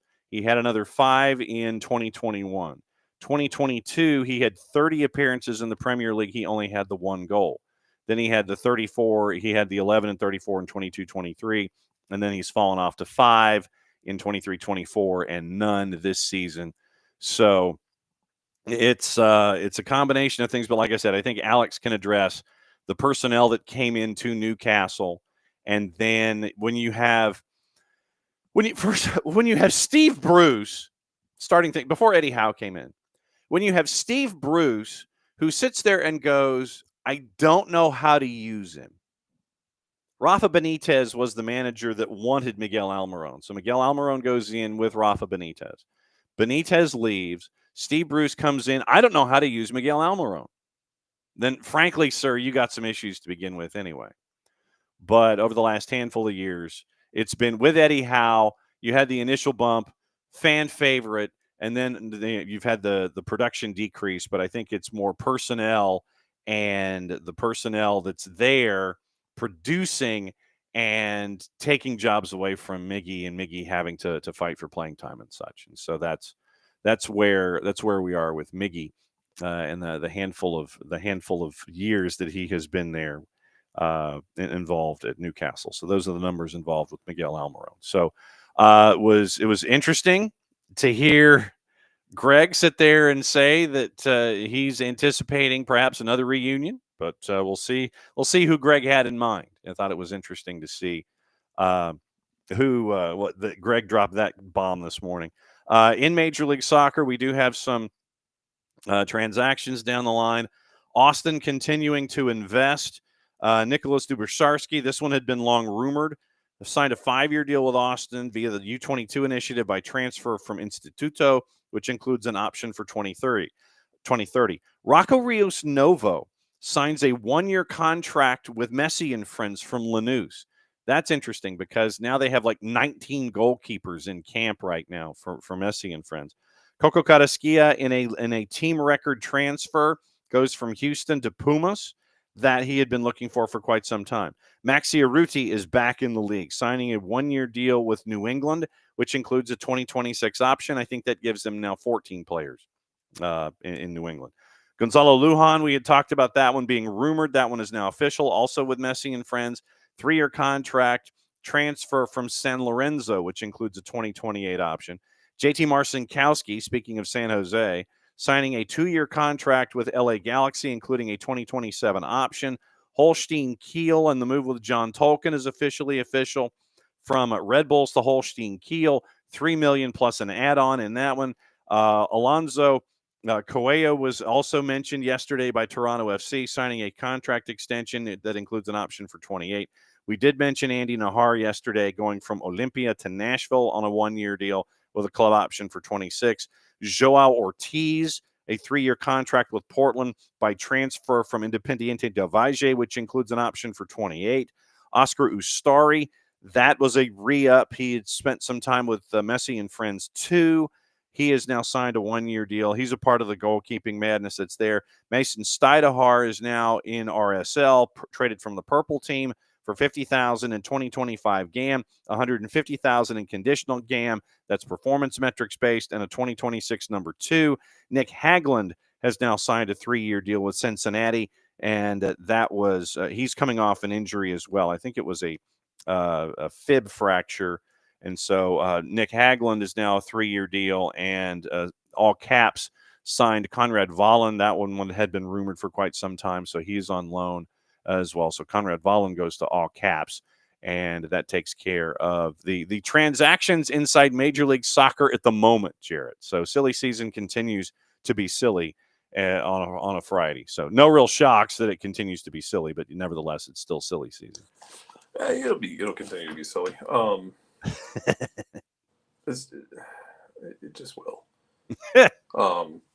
I know everybody's gotten up in a tizzy now with the idea of trying to figure out which players might be coming back. Yeah. Well, this is just as T-world, everybody. Of course it has. We'll see. We'll see. Especially if you can get somebody who's on a free, you can get them in quicker. Mm-hmm. Obviously, so the window doesn't open yet. For 12 days, I think. 11 days. 30 opens. 31st. Whatever. Math. Yes, math. The math ain't mathin'. We're also 8 days away from the beginning of the match in Chattanooga. Yeah. Then it's Birmingham, FC Dallas, and you're a week away from the regular season. It just everybody was sitting there wondering, you got 7 weeks, man. What are you going to do with 7 weeks? Well, look, 7 when you're getting into again. I will reiterate, for those of you that don't know, Ronnie Dyla firmly believes in everyone being ungodly fit. Yes, he's going to run them. This is like the training montage from Remember the Titans. Okay, like they gonna run. They gonna run till I'm tired. We'll see how that goes. 7 weeks is you're going to get game time, you're going to get fitness, you're going to get ideas in place. Like it's going to go by quickly, I think, for the staff, quicker than it is for us, because they're the ones that have to install things. Yeah. Dyla's bringing a couple guys in, but he's also keeping Matt Lowry and Greg Robinson around. Yep. Who were a part of Rob's staff for the second half of the season. Yes. Matt Lowry used to be over the academy. Then the structure changed. He joined the staff as a coach, and now he's a part of this new staff. And it's one of the things, like, coaches bring their own staffs with them. They travel in packs. Yep. Coaches do. Mm-hmm. You got your guys. But I like when this kind of thing happens because, you're bringing in your guys, but you're also keeping a couple guys around. And I think it's always smart when guys do this, because you're bringing a couple guys around who were there, who know the squad, they know the personalities, they understand what makes some players tick. Like, look, any of y'all have ever played sports or coached, every player has a different motivation. Every player has a different tick. Every player is weird because human beings are weird, athletes chief among them. Yep. Psychologically unhinged humans. We all have been at some point, whether we played Little League, whether we played competitive, whether you played at a high level. Like, all of you are unhinged. We all are. It's okay. Embrace it. It's fine. Just it's what it is. But I like that you keep some of these guys around who can understand how guys tick, understand what they're used to, the operation. And it also gives you another person who, hey, you can put an arm around Matt Lowry. Hey, we need to communicate this to these guys. I need your help to communicate to them that A, B, and C needs to happen, and I need it to happen in a certain way. You use them to help the communication process so that players have someone that they're familiar with and comfortable with. Mm-hmm. You know what I mean? Yeah, absolutely. So I'm glad he's doing that. And yes, Abby, I'm sure you'll have to get Have to get new flags. Favorite thing is, God, yeah, I did love Tati under Ronnie Dyla. 2025 Tati for Atlanta. Scores but murders people. Oh, buddy. First of all, Yes. there will never be another Tati. Not in my heart. No. Tati is a one of one psychopath, and Mhm. I adore him still. For Atlanta, I don't know if anyone I don't know, I don't know enough about, like, Austin Edward has a little bit of something in him. It's Yeah. controversial. I don't blame anyone for not wanting him after the airsoft gun incident. That was years ago, Yeah. for the record. Mhm. But I don't blame anyone for saying no. I don't know Latte Law's mentality. I don't know if he's going to fight anybody. I don't know. Yeah, if we sign Edward, it's probably him. My favorite rumor, by the way, is that Celtic might want him. I don't know how that works, though, because he's already been on loan, unless there's like some weird loophole. He's already played for Crystal Palace and for Leicester, so I'm not sure he can play for anyone else. But Celtic allegedly it's looked at him on loan because Brendan Rodgers is who brought him in the first place. Yes. When he went to Celtic, they brought him in to replace Moussa Dembele. And from what I understood, he behaved at Celtic. Don't know if it was maturation or just somebody put the fear of God in him or both. Yeah. But if it's Edward's like Bill Murray and Caddyshack telling you, yeah, if you just cut the guy's hamstring, he'll start pulling everything, and you don't got to worry about him anymore. Oh, man. Saba has some nasty. Yes, Saba does. Nick, if he were here, would help me with this to reiterate. Anyone who's from Eastern Europe and they're still alive are not to be messed with because their bloodline made it to 2025, and just anyone from those areas, if you've ever looked at the histories of those countries, anyone whose bloodline made it this far is built different, because they have been through some stuff that like some conflicts and wars and disputes over the centuries that we don't learn enough about in school. No. Because they're not as big and fancy, but those people are built different. Saba's probably got some of that in him. Thomas, I think Thomas has it square.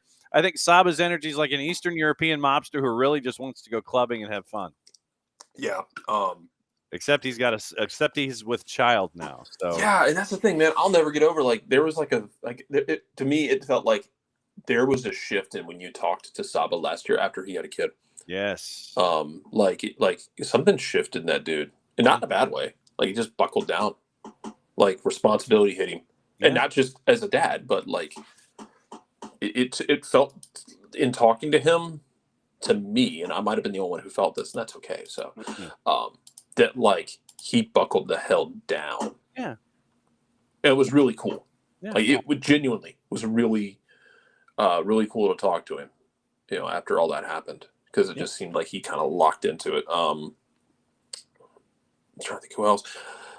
I don't know if he's going to fight anybody. You give Luke Brennan minutes. Luke Brennan's going to trigger. Luke Brennan's going to get punched at some point. Yeah, he is. And it's going to be because he's going to talk the talk on somebody, dribble them, keep talking, and someone's going to swing on him. He won't cry, though. He'll walk away laughing as they get a red card. Exactly. That's the energy Luke Brennan gives. Yes. I'm here for it. You got to have somebody. You got to have somebody who is just an absolute honey badger on your team that is just annoying as hell, and he can be that. Yes. I know Ronnie Dyla wants to instill more of fight on this team, and some of that has to be organic. So we can talk about this, but some of that has to be organic, and maybe it'll come from somewhere we don't expect. Who knows? Justin Meram has hung up his boots. Justin Meram officially retired.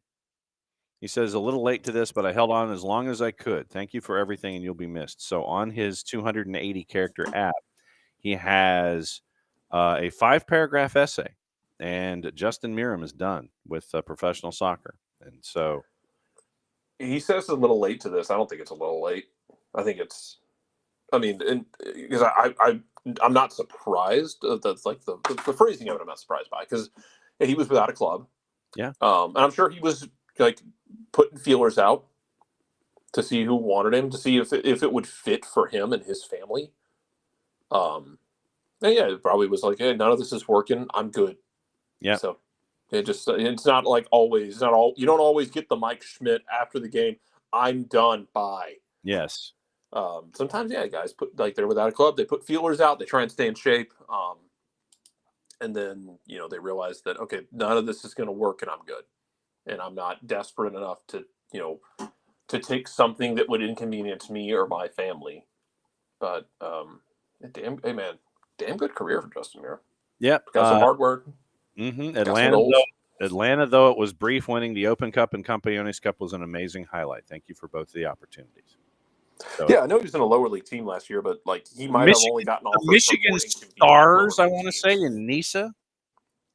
It might have been one of those things where like he got a lower league offer that was very convenient for him and the family and all that jazz, and then might not have gotten one that made sense for him this year. Or maybe his body's just like you wake up some mornings and you're just like, I ain't doing this anymore. Yeah. I mean, you're kind of like, yeah, I'm done. This body's not responding and everything. And so, yeah, we're good, fam. I get it.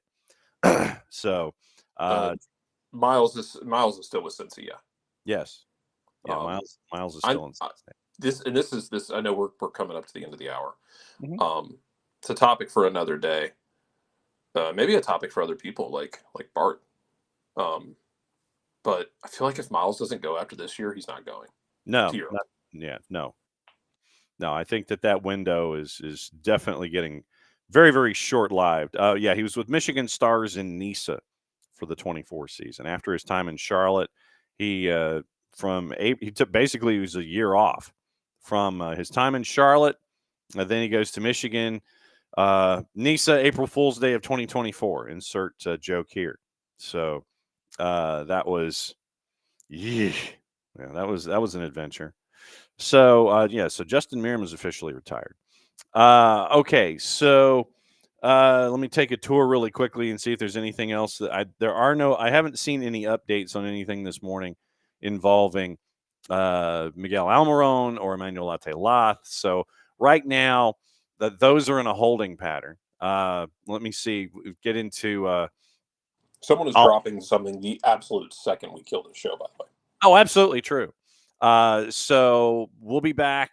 Obviously, Jared will be back when Jared can be back after he's, juggling like the real world and all those kinds of things. So I'll be back in the snow with everybody else as the world is ending on Monday.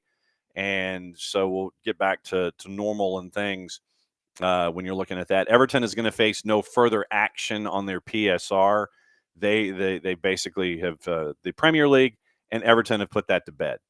So that ain't happening. So Everton, the Friedkin group was pretty confident that they were not going to be facing any further repercussions, and now officially they are not. So our Evertonians that are in the chat, in the Twitch pitch, Ropes and Tom and all of those folks, they are no longer going to be getting any kind of repercussion from the Premier League about anything like that. So that is something that they can look forward to. Gossip, rumor, and innuendo across the pond. Dortmund had joined Milan in wanting to sign Marcus Rashford. That's from Florian Plettenberg at Sky Germany. Milan could move for Joao Felix from Chelsea as an alternative. Everton are considering a move for Willian, who's a free after leaving Olympiacos in December. Manchester City would have to pay £67 million for Juve defender Andrea Cambiaso in the January window. That's from Gianluca Di Marzio. Arsenal have agreed to personal terms on Zubamendi. West Ham and Spurs are interested in signing Ansu Fati from Barca. Barca needs all the help they can get. Real Madrid keen to sign William Saliba in the summer from Arsenal. Al Hilal have reopened negotiations with Liverpool reps over Salah. West Ham considering a move for Taiwo Iwani at Forest. Forest is going to target Johan Vissa if Iwani leaves the club this month at Brentford. Dortmund are interested in Brentford winger Kevin Shade. And there's the Daily Mail reference, the four-letter paper involving Odsonne Edouard. But once again, we don't know the timestamp on that, and so I'm just going to leave it out there. Chelsea in talks with Dortmund to sign Karim Adeyemi this summer. from Dortmund. United moving for Wolves, Algerian defender Ryan Aït-Nouri. If their Terrell Malacia moves to Juve. Manchester United interested to move for Sunderland's Job Bellingham. Black Cat's not keen on selling in the summer. Leeds looking into a loan deal for Kelechi Iheanacho from Sevilla, amid rumors of an exit for Patrick Bamford. We probably should talk to Poppy Miller about that because Wrexham are interested in Bamford. Bamford's not getting any playing time, and he's interested in a new challenge.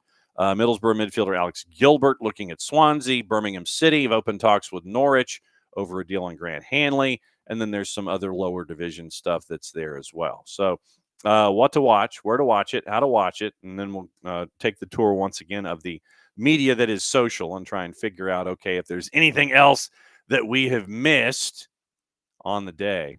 We got juice boxes, I'm sure, that we can look at when it comes to Premier League and such. So soccer on the tube here on a Friday. Jared, I'm actually going to try and play a round of golf this afternoon. I figured I would warn everybody now that is part and parcel to the afternoon. So we'll see. We'll see what's happening there. The Courage have signed free agent forward Hannah Betford. So 4 seasons of NWSL experience are now heading to the Courage. The Courage have been doing a lot of moving and shaking here in the offseason. Bien and Español, doubleheader in Ligue 1, Montpellier, Monaco at 1, Lille and Nice is at 3.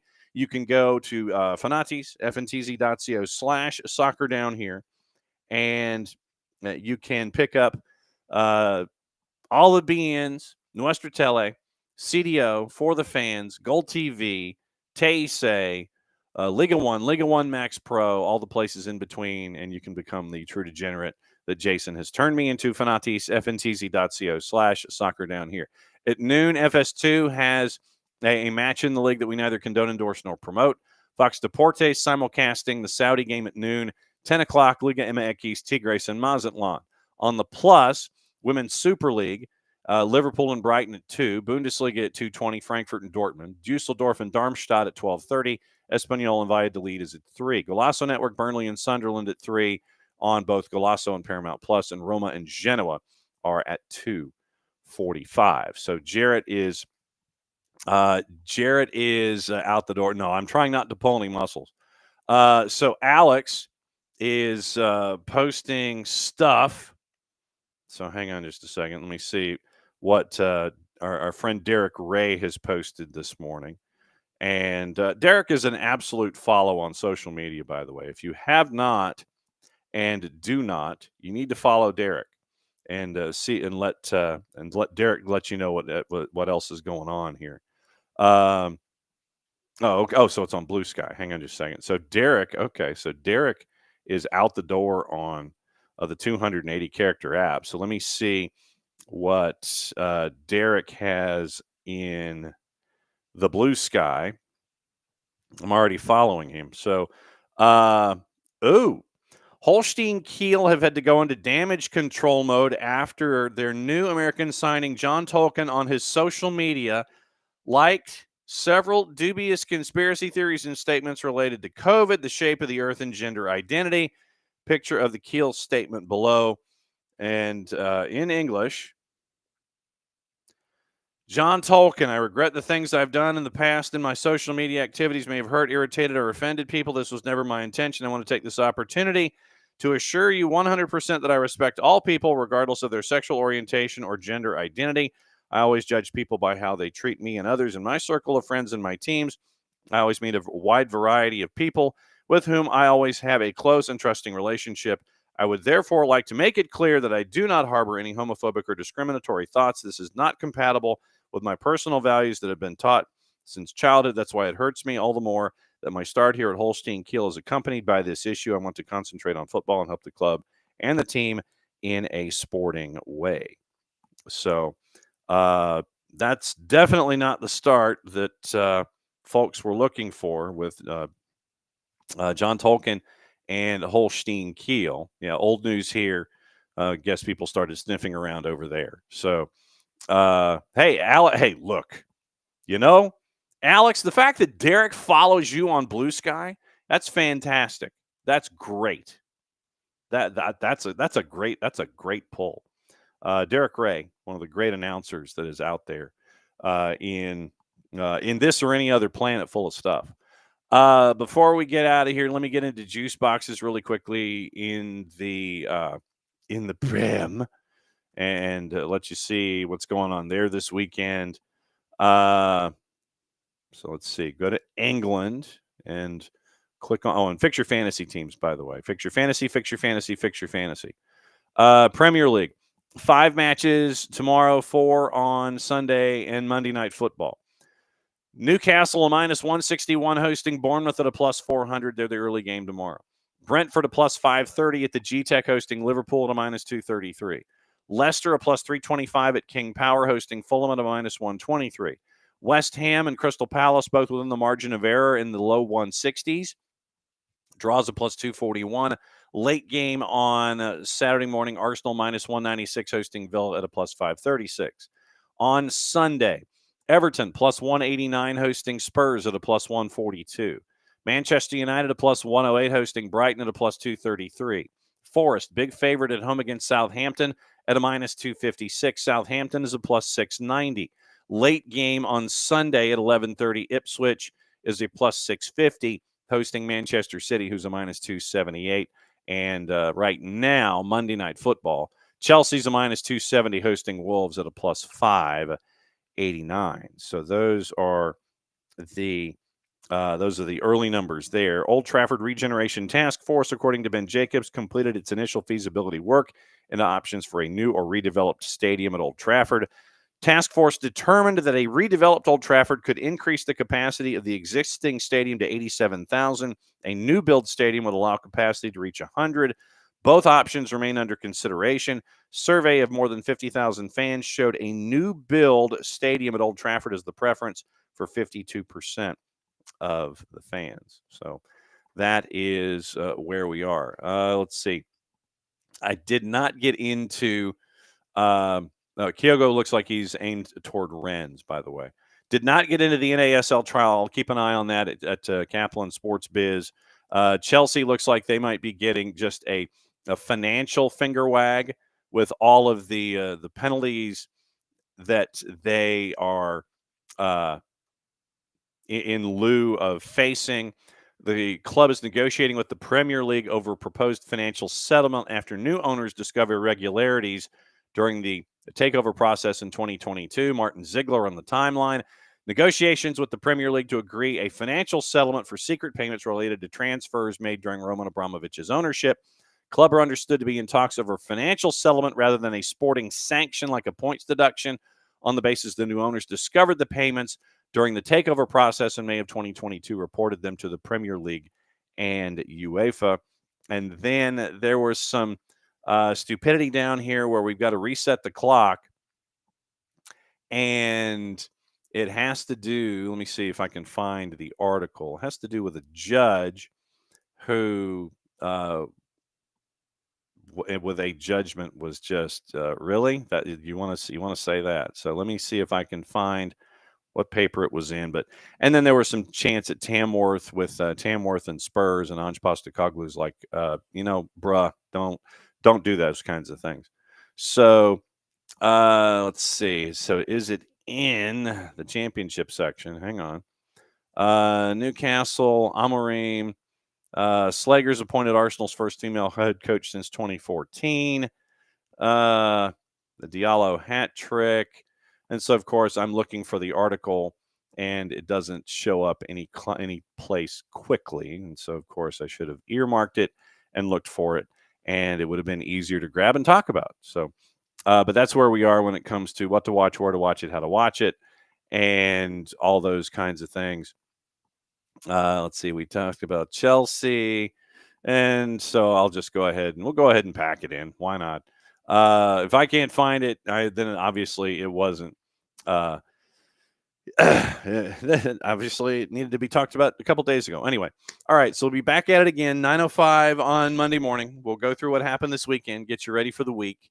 Hopefully, we will be catching up with our normal Monday folks. I think Abe Gordon's going to be on tape, so we'll find the Abe Gordon conversation and we'll tape that, I think, on Monday. And then Bart back from doing business type things.